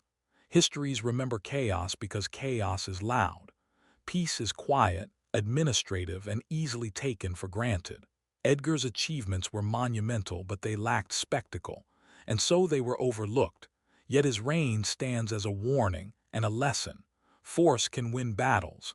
Only structure can win generations. Edgar did not rule alone, and that was his greatest strength. His most powerful allies did not carry swords. They carried books. The church was not merely a spiritual institution in Edgar's England. It was the backbone of his administration. Monks and abbots served as record keepers, educators, and enforcers of order. They wrote the laws that bound the kingdom together, trained the officials who carried them out, and wrapped royal authority in moral legitimacy that few dared challenge. Where armies could intimidate, the church persuaded. Where force provoked resistance, faith encouraged obedience. Sermons reinforced law. Monasteries became centers of learning and governance. Royal commands, echoed from the pulpit, reached villages far beyond the king's physical presence. This alliance transformed power itself. By integrating religious authority with royal rule, Edgar built a system that extended beyond fear. Loyalty was taught, not just demanded. Order was normalized, not imposed. Stability spread quietly through education, ritual, and shared belief, reaching corners of England no army could permanently control. It was governance by network, not violence. And when that partnership weakened under later kings, the system unraveled. Without the church reinforcing law and legitimacy, royal authority shrank to the edge of the sword, and rebellion followed. Edgar understood something his successors did not. Power endures longest when it is believed in, not merely enforced. Edgar's story exposes a flaw in how history remembers greatness. We celebrate drama. We remember fire, blood, and conquest. Battles have dates. Wars have heroes. Peace, by contrast, leaves little behind but order, and order rarely makes for legend. Victories won on the battlefield are easy to record. Victories won through stability are harder to see. They unfold slowly, without spectacle, measured not in enemies defeated, but in rebellions that never happen, in laws that are followed, in lives allowed to continue uninterrupted. Yet it is these invisible victories that shape nations most deeply. Under Edgar, England was stronger, more unified, and more organized than it would be under many of the rulers who followed him. Authority was predictable. Society functioned. Power rested not on constant violence, but on systems that endured beyond any single moment of crisis. This is why his reign is so often overlooked. It lacked the chaos historians love, but it possessed something far rarer: durability. Edgar's legacy reminds us that leadership is not proven by how often a ruler goes to war, but by how rarely they must. The true measure of power is not spectacle but resilience, not conquest but continuity. And in that quiet achievement, Edgar stands among England's greatest kings. Even in death, Edgar shaped the England that followed him. The kings who came after inherited a realm more unified, more organized, and more predictable than any that had existed before. The machinery of governance worked. Law functioned. Authority reached farther than swords ever could. And yet few remembered the architect behind it all. By the 11th century, England was once again consumed by conflict. Chroniclers, drawn to spectacle, filled their pages with battles, sieges, and sudden, violent shifts of power. Blood returned to the narrative, and with it, the familiar heroes and villains of war. Edgar, who had achieved greatness without conquest, slipped quietly into the margins of history. Peace left no dramatic ruins behind, but his influence never truly vanished. It lived on in the institutions he strengthened and refined, in laws that continued to shape justice, in a standardized currency that kept trade flowing, in administrative systems that allowed the kingdom to function even in times of strain, and in the enduring alliance between crown and church, which long outlived the man who had first woven it together. Edgar's reign was not remembered for its violence, but it was felt for generations. His legacy was not a battlefield but a framework. And though later kings forgot the lesson, England itself carried the imprint of a ruler who proved that stability, once built, can outlast even memory itself. The systems Edgar built did not vanish with him. They endured, quietly steering governance as new pressures emerged. His legal reforms constrained the power of nobles, making arbitrary rule harder and accountability unavoidable. Justice became a structure, not a favor. His standardized currency fostered trust in trade, binding markets together with a reliability that survived him by generations. Commerce flowed because people believed the system would hold.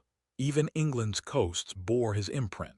Ships continued to patrol the seas long after Edgar's death, a silent reminder of the foresight behind his naval policies. Protection was no longer improvised in crisis, but institutionalized as part of the kingdom's routine defense. This was not accidental strength. It was preparation.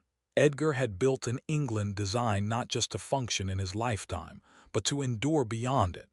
The kingdom he left behind was forward-looking, resilient, and structured for challenges yet unseen. And yet the future he prepared for largely forgot his name. Such is the paradox of effective leadership. When systems work, their creator fades from view. Edgar's legacy was not carved into monuments or immortalized in epic battles. It was embedded in daily life, in law, in trade, in security. England moved forward on foundations it no longer noticed.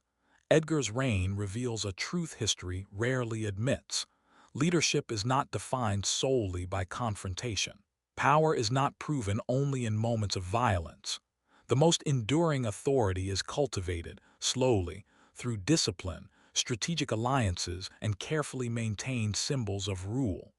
Edgar governed through respect, not fear. His nobles were not crushed beneath armies, but bound by obligation.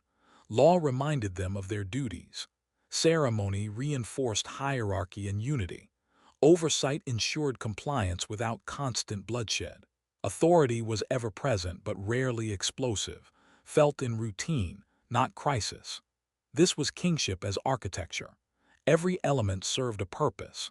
Alliances stabilized rivalries, rituals legitimized power, and institutions carried the weight of governance beyond the king's immediate reach.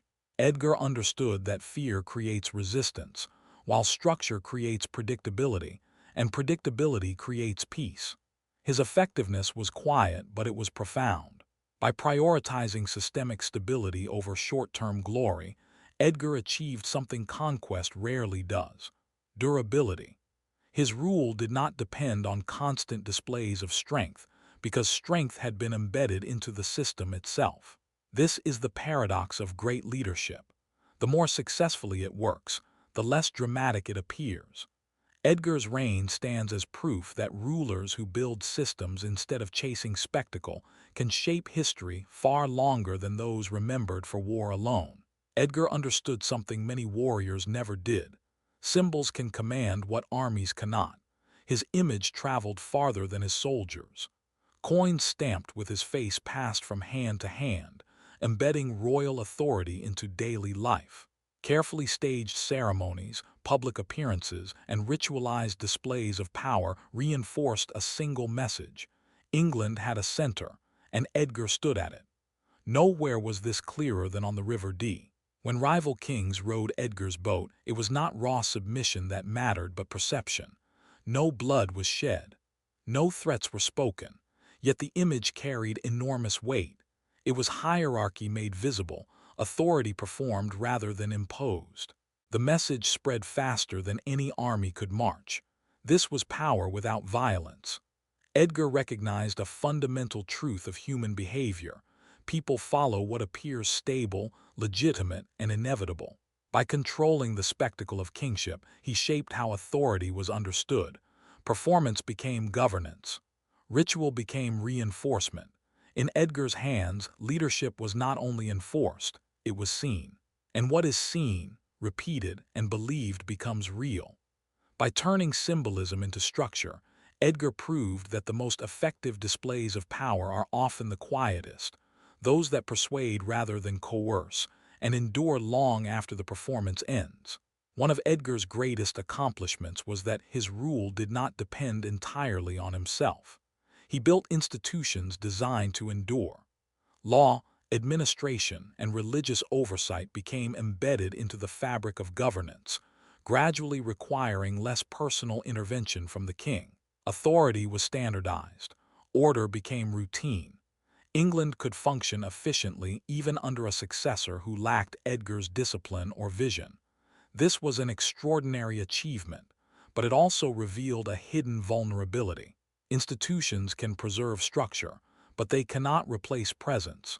When Edgar's guiding hand disappeared, authority lost its focal point.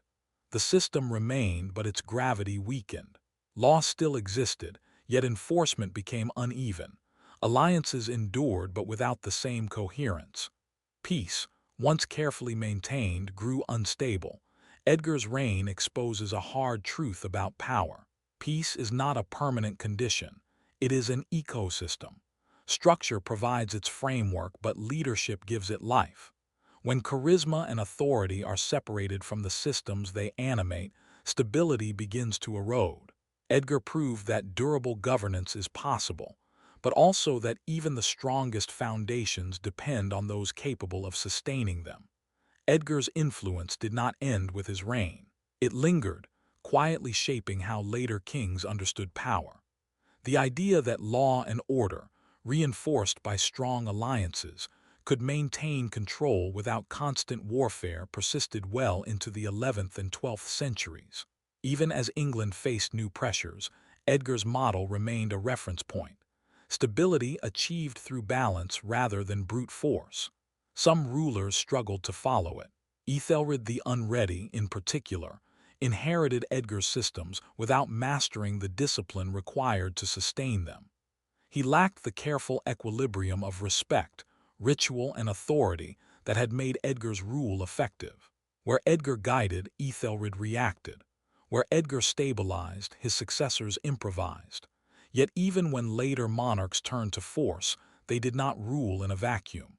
The institutions Edgar had established continued to shape outcomes, limiting chaos, structuring governance, and preserving a sense of unity long after his death.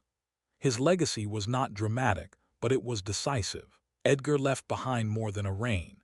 He left a blueprint for an organized, stable, and unified England, one later kings could ignore but never entirely escape. History loves drama. Battles, betrayals, and rebellions leap off the page because they are vivid, sensational, and easy to tell. Peace, by contrast, leaves little to narrate. Edgar's England was stable, unified, and orderly, but such achievements were almost invisible to contemporary chroniclers. A year without conflict barely warranted mention. To modern audiences, his reign can seem uneventful. Yet for those who study the endurance of institutions, Edgar's rule is extraordinary. He proves that real power does not always roar. Sometimes it works quietly, invisibly, woven into law, ceremony, and administration, sustaining a kingdom long after the king himself has vanished from memory. One of Edgar's most lasting achievements was economic stability. He standardized coinage, ensuring that currency could be trusted across England, and he promoted reliable trade networks that connected towns, merchants, and markets. Craftsmen could sell their goods with confidence. Nobles could manage estates without constant disputes over payments. This financial reliability was not just convenient, it reinforced political stability. When people trusted the system, law and authority were easier to uphold. Peace and prosperity fed each other, creating a self-reinforcing cycle that strengthened the kingdom from the ground up. Edgar's vision extended beyond ceremony or law. It was tangible, practical, and enduring, shaping the daily life of England and leaving a material legacy that endured long after his reign. For Edgar, the church was far more than a source of spiritual authority. It was the backbone of his governance. Monks meticulously recorded events, trained administrators, and lent moral legitimacy to the crown. By weaving religious oversight into royal authority, Edgar created a network that enforced compliance, stabilized distant regions, and projected his influence into corners of England no army could reach. Obedience was secured not through constant military force, but through moral authority and social expectation, a revolutionary strategy in an age dominated by swords. In effect, Edgar turned faith into governance, showing that power could be exercised subtly, consistently, and enduringly long before rebellion ever had the chance to rise. Edgar's reign was extraordinarily stable, but peace has a hidden price.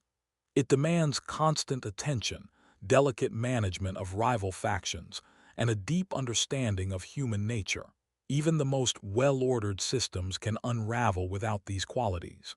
When Edgar died, that truth became clear. Unlike conquest, peace is not self-sustaining.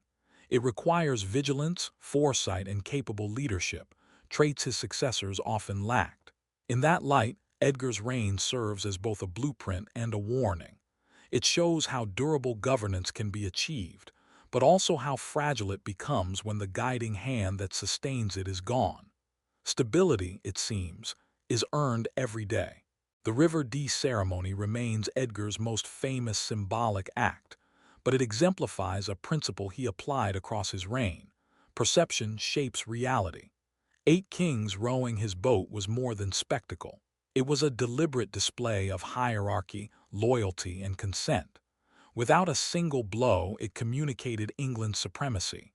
Under Edgar, symbolism was never mere decoration. It was a tool of governance. Ceremonies, coins, and public appearances reinforced authority, ensured compliance, and united the kingdom under visible leadership. Modern leaders might call it optics. Edgar understood it as power. In his hands, performance became policy, and perception became a force as potent as any army. Peace under Edgar was neither accidental nor passive. It was deliberate, disciplined, and tactical. Every aspect of governance functioned as a tool. Law codified order, ceremonies projected authority, the church reinforced legitimacy, and economic control secured loyalty. Authority was woven into systems rather than concentrated in a single hand, making obedience habitual instead of forced. In this carefully constructed environment, the kingdom operated efficiently, even in the absence of constant military threat. Edgar ruled not through intimidation, but through the quiet power of structure, perception, and oversight, a rare and remarkable achievement in a medieval world defined by warfare. His reign proves that strategic governance can be as formidable as any army. Reflecting on Edgar's broader impact, his reign emerges as a pivotal bridge in English history.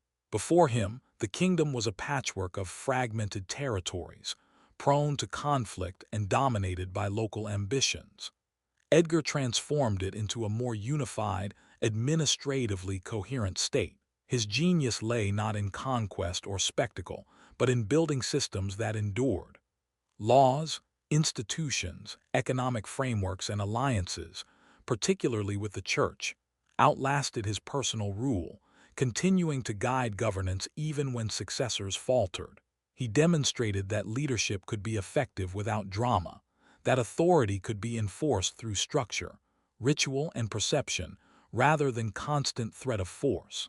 Edgar shaped England's trajectory in ways visible only in hindsight, leaving a legacy that quietly stabilized the kingdom and laid the foundation for generations of rulers who would inherit a stronger, more organized, and more resilient realm.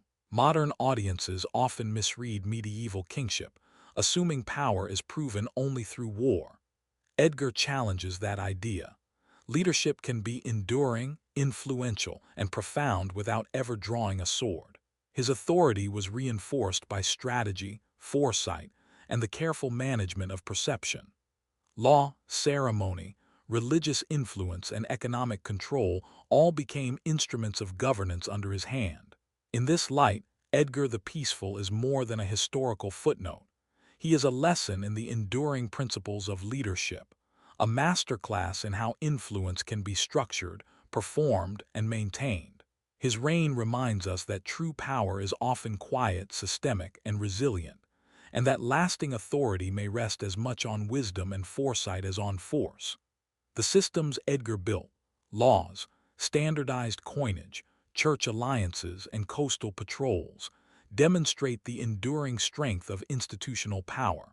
These frameworks outlasted him, shaping the decisions of rulers who followed. Even when England slid back into conflict, the structures he established allowed the kingdom to recover more quickly, to maintain cohesion, and to preserve continuity. Edgar's reign shows that stability, carefully designed and reinforced, can outlast even the most spectacular victories of war.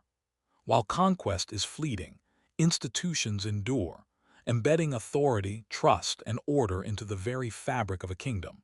In this way, Edgar's legacy was both practical and profound. He proved that the quiet work of governance can shape the course of history far longer than the clamor of the battlefield. Ironically, Edgar's very success made him easy to overlook. History favors spectacle, battles, rebellions, and dramatic upheavals, while quiet achievement fades into the background. Yet the impact of his reign was profound. Later kings struggled to preserve unity because they never grasped the delicate balance Edgar had carefully cultivated. Peace, it turns out, is not self-sustaining. The absence of chaos does not guarantee security. It demands constant attention, foresight, and capable leadership. Edgar's legacy is a reminder that true stability is fragile, and that the most enduring accomplishments are often invisible to those who only watch for fireworks. From coins to ceremonies, Edgar mastered the quiet art of influence. The River Dee was no isolated spectacle.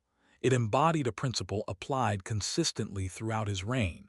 Visible authority shapes behavior. Every act, every ritual, every public gesture reinforced loyalty, obedience, and the perception of power. Authority was performed, not forced.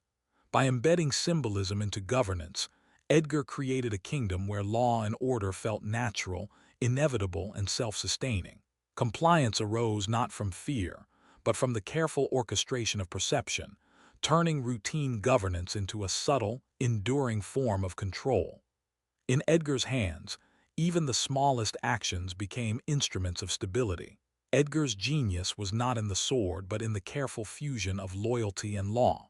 He understood that authority is most enduring when it is respected, not feared. Nobles were acknowledged for their status and contributions, monitored to ensure compliance, and corrected when necessary, but rarely punished arbitrarily. This balance of reward and accountability created a system that felt just, reducing the likelihood of rebellion while maintaining clear hierarchy. Obedience arose from trust in the system itself, not from the looming threat of violence. Edgar's approach demonstrates a sophisticated understanding of human behavior. People follow structures they perceive as fair and predictable. In this sense, his governance was a kind of strategy as precise as any military campaign. Laws, ceremonies, oversight, and incentives worked in concert, creating a kingdom where stability was ingrained, rebellion minimized, and power endured quietly yet effectively, a rare mastery in the turbulent medieval world. History favors the clash of swords, the chaos of battle, and the spectacle of bloodshed. Yet Edgar accomplished something far more enduring. Under his rule, England remained stable, unified, and prosperous, without the need for constant war. His restraint, his ability to govern through law, ceremony, and strategic alliances rather than force, became his greatest achievement. And therein lies the paradox. The quieter the king, the easier he is to forget. Yet the influence of his reign endured, shaping institutions, reinforcing order, and guiding the kingdom long after his death. Edgar demonstrates that true power does not always roar. Sometimes it works silently, invisibly, and with far greater effect than any battlefield victory could ever achieve. Edgar shows that true leadership often works in the shadows, unseen yet profoundly felt. Authority grounded in law, ceremony, and perception can wield more power than armies ever could. Stability may go unnoticed, but it forms the foundation of a thriving kingdom. Under Edgar, England prospered not through conquest or spectacle, but because he understood the quiet mechanics of governance. He shaped society deliberately, consistently, and with foresight, reminding us that the most effective rulers leave their mark not through fear or violence, but through the invisible, enduring structures that guide people's lives long after the king himself is gone. As we reflect on Edgar the Peaceful, it becomes clear that his greatest victories left no stone monuments, no towering statues, no blood-stained battlefields. His triumphs were quieter, subtler, yet far more enduring. Edgar's success is measured not in destruction, but in continuity. Laws followed, trade thriving, alliances maintained, and a kingdom held together by respect and order rather than fear. He proved that authority could be exercised without violence, that stability could be engineered, and that perception, ceremony, and institutions could shape obedience as effectively as armies ever could. In the final 20 minutes of our journey, we will examine why his story resonates even today. Edgar challenges modern assumptions about power and leadership, offering lessons that go beyond medieval history. By ruling with restraint rather than conquest, he achieved something rare, a kingdom where peace was not temporary but deliberately cultivated, and a legacy that still speaks to the principles of governance, trust, and enduring authority. Edgar the Peaceful stands apart from the kings who usually dominate history. There are no epic battles, no heroic sieges, no sudden coups to define his reign. And yet, in the centuries that followed, his quiet authority shaped the course of England in ways far more enduring than the spectacles of war. Under Edgar, law, ceremony, and governance flowed seamlessly. Nobles were guided rather than coerced, and the machinery of the kingdom operated with a stability rare for the era. His genius lay in control without constant violence, in structuring obedience so that it felt natural rather than forced, and in leveraging perception, ritual, and religious influence to reinforce authority. England under Edgar was unified, orderly, and prosperous, not because of fear but because systems worked, trust endured, and leadership was deliberate. In a world where history favors bloodshed and drama, Edgar's triumphs are quieter, yet profoundly more lasting. This is why historians so often forget Edgar. History is drawn to chaos, the clanging of swords, the smoke of burning towns, the drama of rebellion and conquest. Stability, by contrast, leaves few stories for chroniclers to record. Yet the absence of chaos is no small achievement. Edgar's triumph was quiet, deliberate, and disciplined. He built authority that worked through law, ceremony, and perception rather than through fear or violence. He created a kingdom where obedience became habitual, loyalty felt natural, and governance could function even in his absence. That is the genius of his reign. Power exercised so subtly that it endures far longer than any battlefield victory. In Edgar, we see a ruler who understood the mechanics of influence, the psychology of leadership, and the importance of systemic stability. His reign reminds us that lasting authority is not always loud or visible, but it shapes history more profoundly than spectacle ever could. Edgar's influence was woven into the very framework of England. His legal codes provided a template for governance, creating predictable structures that guided rulers long after his death. Monastic networks served not only as spiritual centers, but as hubs of education and administration, training officials who could uphold law and order across the kingdom. His naval policies established a precedent for defending the coast, turning strategic foresight into a lasting safeguard. Even his economic reforms, standardizing coinage and creating predictable, trustworthy markets, ensured that commerce and daily life could function smoothly, providing stability that outlived him. Together, these achievements reveal the power of institutional authority, systems designed to endure, rather than reliance on the whims of a single ruler. Edgar's reign demonstrates that governance built on law, ritual, education, and infrastructure can create stability far more lasting than conquest. The lesson is timeless. True authority is strongest when it is embedded in enduring institutions. Edgar understood that leadership is as much about the mind as it is about force. He recognized that respect, trust, and perception can accomplish what fear alone never could. By establishing predictable systems, enforcing laws fairly, and performing carefully orchestrated symbolic acts of authority, he ensured loyalty without ever needing to threaten constant violence. Nobles and subjects alike came to obey not because they feared punishment, but because they understood and trusted the framework of governance he created. Even ceremonies and public displays, the River Dee procession, coins bearing his image, were carefully designed to reinforce the legitimacy and inevitability of his rule. In every decision, Edgar shaped both institutions and psychology, intertwining structure with perception to embed authority into the kingdom itself. His reign proves that the most effective leadership is strategic, deliberate, and nuanced. Obedience is not imposed, it is cultivated. In this sense, Edgar was not merely a king. He was a master strategist of influence, foresight, and enduring power. The fragility of Edgar's peace became strikingly clear after his death. He had maintained authority through a rare blend of skill, foresight, and subtle strategy, qualities his successors often lacked.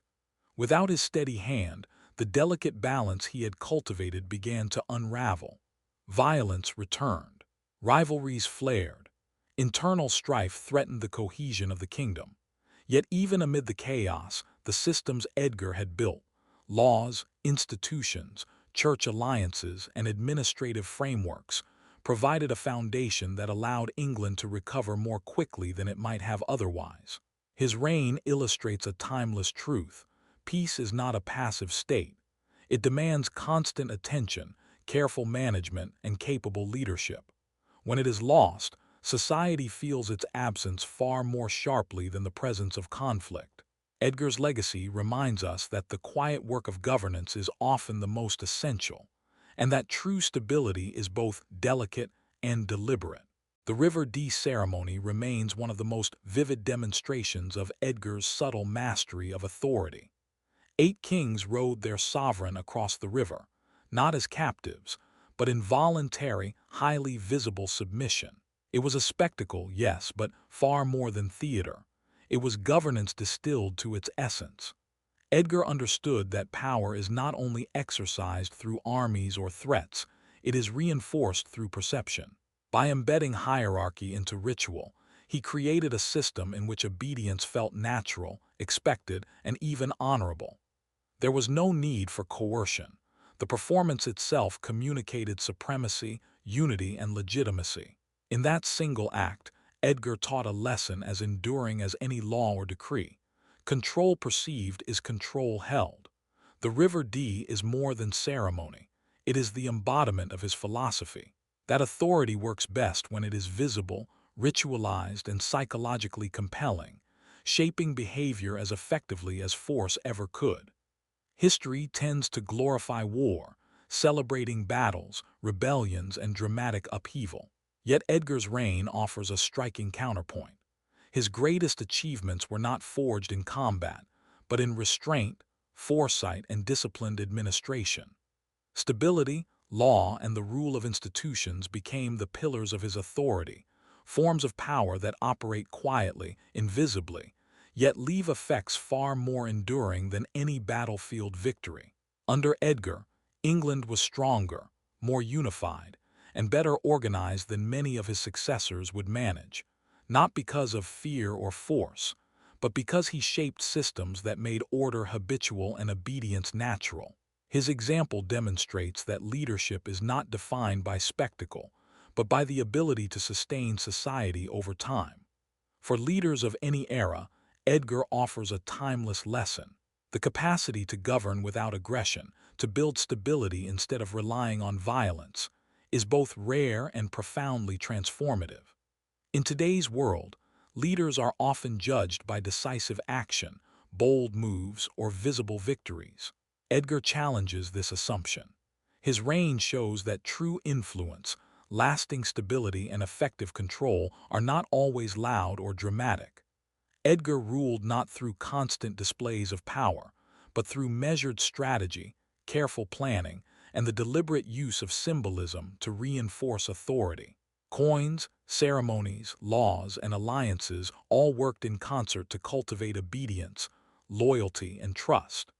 By embedding power into institutions and perception, he created a kingdom that functioned smoothly and endured beyond his lifetime, an achievement far more lasting than the temporary triumphs of conquest. In an era obsessed with spectacle, Edgar the Peaceful provides a radical lesson. Leadership does not need to be visible to be effective. Quiet, consistent, and deliberate governance can shape societies more profoundly than any battlefield ever could. At the heart of Edgar's remarkable reign was a profound understanding of people. Nobles, clergy, merchants, and peasants all lived within systems carefully designed to guide behavior predictably and consistently. He recognized that trust, respect, and perception could be as powerful as law, coinage, or military force. Edgar's genius lay in orchestrating these elements together, balancing authority with fairness, ritual with administration, and symbolism with practical governance. In doing so, he created a society where obedience became habitual, resistance unnecessary, and loyalty earned rather than demanded. His administration was not merely about rules. It was about shaping human behavior on a national scale. The interplay between structural control and psychological insight allowed his kingdom to thrive with minimal reliance on coercion. In this, Edgar's reign offers a timeless lesson. The most enduring leadership is not imposed, but cultivated, blending systems and human understanding to achieve stability, cohesion, and resilience that outlasts any single ruler. Edgar's reign demonstrates that peace is never a passive achievement. It was not simply the absence of conflict, but the result of meticulous strategy and foresight. Every law he enacted, every ceremony he staged, every economic reform he implemented was part of a deliberate plan to maintain order and cohesion across the kingdom. His approach required calculation, attention to human behavior, and the careful orchestration of institutions, perception, and ritual. Nobles and commoners alike were guided to act predictably, trust the system, and respect authority, not through fear, but through consistency and structure. In Edgar's England, stability was cultivated daily, making rebellion unnecessary and governance self-reinforcing. This principle is often overlooked in history. The absence of war is not a default state. It is a product of skillful, sustained, and deliberate leadership. Edgar's reign reminds us that true peace is an active achievement, demanding strategy, foresight, and unrelenting care. Though Edgar is seldom remembered in popular history, his influence continues to shape England centuries later. The legal codes, administrative structures, and economic frameworks that underpinned the kingdom owed much to the systems he established. Standardized coinage, functional trade networks, and predictable governance created a society capable of operating smoothly, even when later rulers struggled to match his skill. Symbolic acts of authority, ceremonies, and alliances with the church reinforced obedience and legitimacy, embedding power into both institutions and perception. Subsequent kings built upon his work, often without realizing the debt they owed to the careful balance he had achieved. Edgar's victories were quiet, invisible to chroniclers who favored bloodshed and spectacle, yet they were far more enduring than any battlefield triumph. His reign was not a fleeting moment of stability. It was foundational, a blueprint for governance, resilience, and social cohesion in a world too often defined by chaos and conflict. Power does not always roar. Often it whispers. Edgar understood this better than most. He mastered the art of invisible authority, shaping behavior not through force alone, but through carefully constructed systems, symbolic acts, and the management of perception. Laws, ceremonies, church alliances, and economic reforms work together to create predictable patterns of obedience and loyalty. Nobles, clergy, and commoners alike operated within a framework that guided actions almost instinctively, making resistance unnecessary. The strongest leaders, Edgar showed, often leave no dramatic trace in the annals of battle. They are remembered not for victories on the field, but for the enduring stability of the societies they shape. England under Edgar thrived because authority was deliberate, subtle, and systemic. His reign proves a timeless lesson. Leadership exercised wisely and quietly can produce peace that lasts far longer than the loudest conquest, an influence that extends far beyond the lifespan of any single ruler. Edgar's peace was both resilient and remarkably fragile. Its strength did not lie in the threat of constant violence, but in careful design, disciplined enforcement, and the repeated reinforcement of authority through law, ceremony, and symbolism. Every institution, every ritual, every economic or legal reform served to maintain cohesion across the kingdom. Yet this stability required attention. When Edgar's guiding presence was gone, the delicate balance he had cultivated began to unravel. Conflict returned swiftly, rivalries flared, and internal divisions surfaced. His reign demonstrates a crucial truth. Governance is not merely about enforcing rules, it is about sustaining systems over time. Stability is a living achievement, maintained through vigilance, foresight, and deliberate effort. Edgar understood this better than almost any ruler before him. His legacy reminds us that peace is not passive.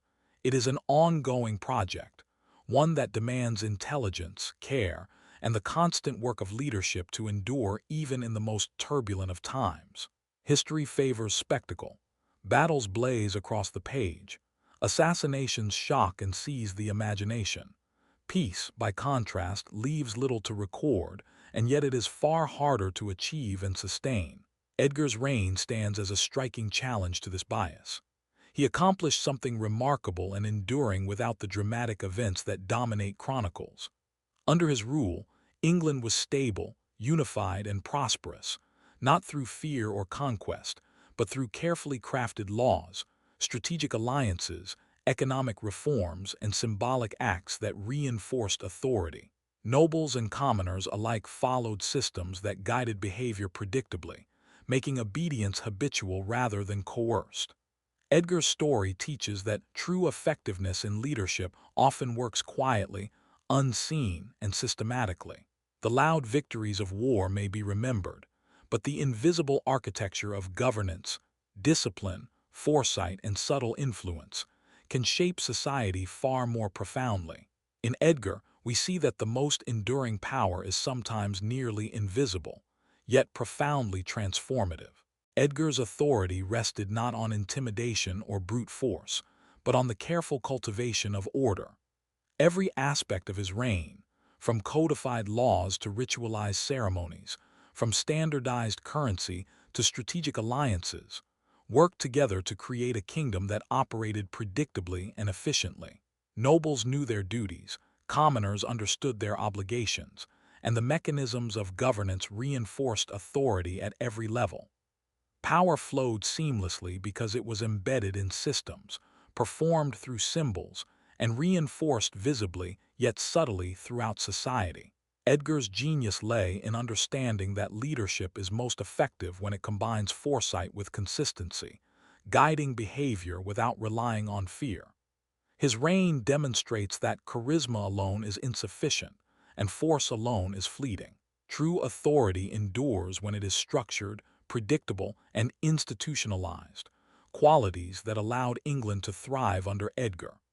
The lesson transcends centuries. The foundation of lasting leadership is as much in design and discipline as it is in personal presence or dramatic acts.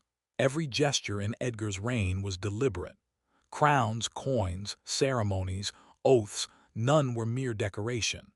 Each was an instrument of governance, carefully designed to reinforce authority and structure. Edgar understood a truth often ignored by rulers who rely solely on force. Perception shapes reality. By embedding hierarchy and power into symbolic acts, he guided behavior, reduced resistance, and created cohesion across the kingdom. Nobles and commoners alike internalized their roles, responding predictably to visible cues of authority. Even seemingly ceremonial moments, like the River Dee procession, were acts of strategic governance, projecting supremacy without a single sword drawn. Edgar demonstrated that leadership operates as much in the mind as on the battlefield. Authority, when performed thoughtfully and consistently, becomes self-reinforcing. Obedience is earned through perception, ritual, and expectation rather than imposed through fear. His reign shows that the quiet mastery of influence and symbolism can achieve stability more enduring than any conquest. Edgar's reign offers insights that reach far beyond the medieval world. His methods are not just historical curiosities. They are lessons in leadership relevant to modern governments, corporations, and institutions.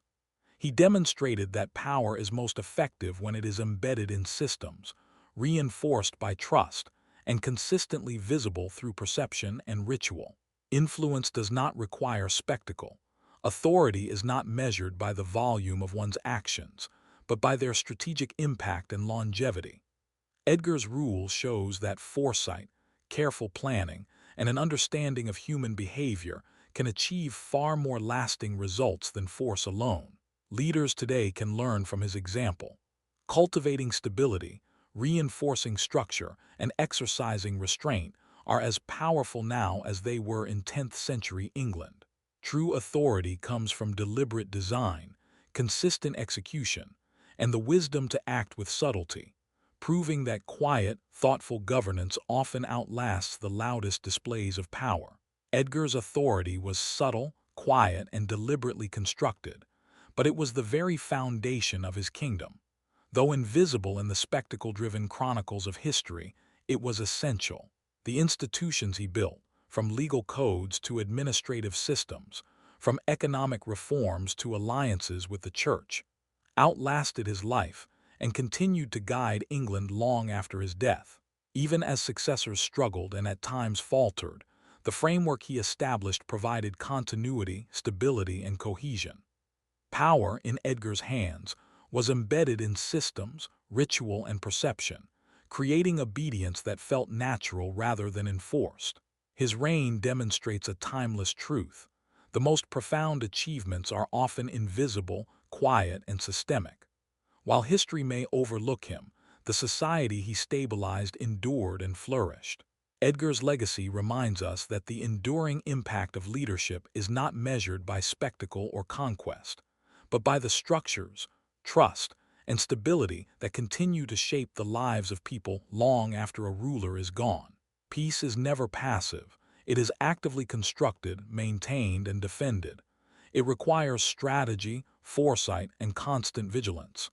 Edgar the Peaceful embodies this principle fully.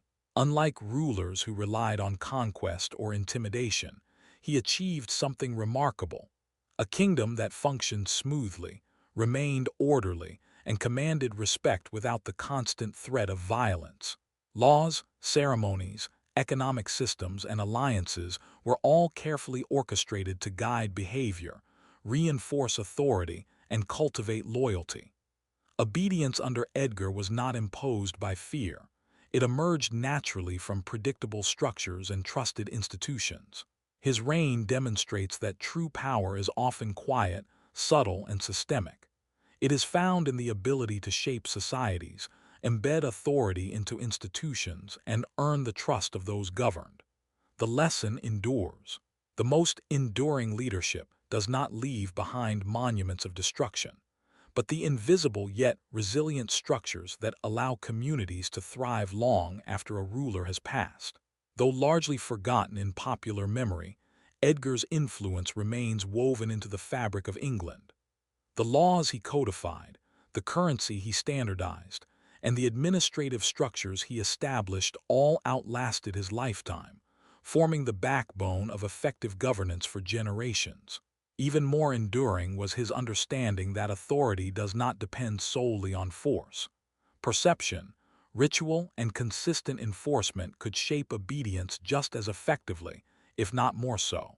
Kings who followed him often struggled to replicate his balance of respect, ceremony, and law, yet they unknowingly relied on the systems he put in place. Edgar's story serves as a quiet reminder that the most profound forms of power are often invisible. They leave no dramatic scars on history, no blood-soaked monuments, but they shape societies, guide behavior, and influence generations. True leadership, Edgar shows, is measured not by spectacle, but by the enduring structures and trust it leaves behind. Edgar the Peaceful accomplished a feat few rulers in history have matched. He forged a kingdom governed not by the sword, but by order, perception, and law. In his England, authority was embedded in institutions, reinforced through ceremonies, and maintained through consistent oversight, rather than imposed through fear. His reign demonstrates that leadership is most effective when it is deliberate, subtle, and systemic. Stability, Edgar shows, is never automatic. It is hard-won, maintained daily through foresight, planning, and the careful orchestration of human behavior. Peace in his hands was an achievement as remarkable as any battlefield victory. The strongest rulers, he reminds us, are often the quietest, operating behind the scenes to shape society in enduring ways. Edgar's England endured long after his death, and so does his lesson. True power is rarely loud, seldom dramatic, but profoundly transformative. It is invisible, patient, and built to last. Edgar the Peaceful did what few kings before or after could achieve. He ruled not through fear, conquest, or spectacle, but through restraint, strategy, and foresight. His power was quiet, yet absolute. He understood that law, ceremony, economy, and perception could govern a kingdom as effectively as armies ever could. He unified England, stabilized society, and created institutions that outlasted his lifetime, all without spilling a drop of blood in conquest. And yet history almost forgot him. Because his victories left no ruins, no epic battles, and no dramatic chronicles, Edgar's genius lies in what is invisible. The lesson of his reign is timeless. True leadership is measured not by the chaos you overcome, but by the order and trust you create. Stability is not passive, it is deliberate. Influence is not loud, it is consistent. Peace, when orchestrated with skill and vision, is far more enduring than war.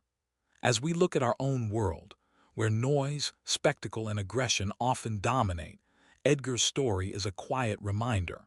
Lasting power, meaningful change, and the foundations of society are built not in moments of violence, but in acts of foresight, patience, and careful governance. The strongest rulers, it seems, are often the quietest. Edgar the Peaceful is living proof.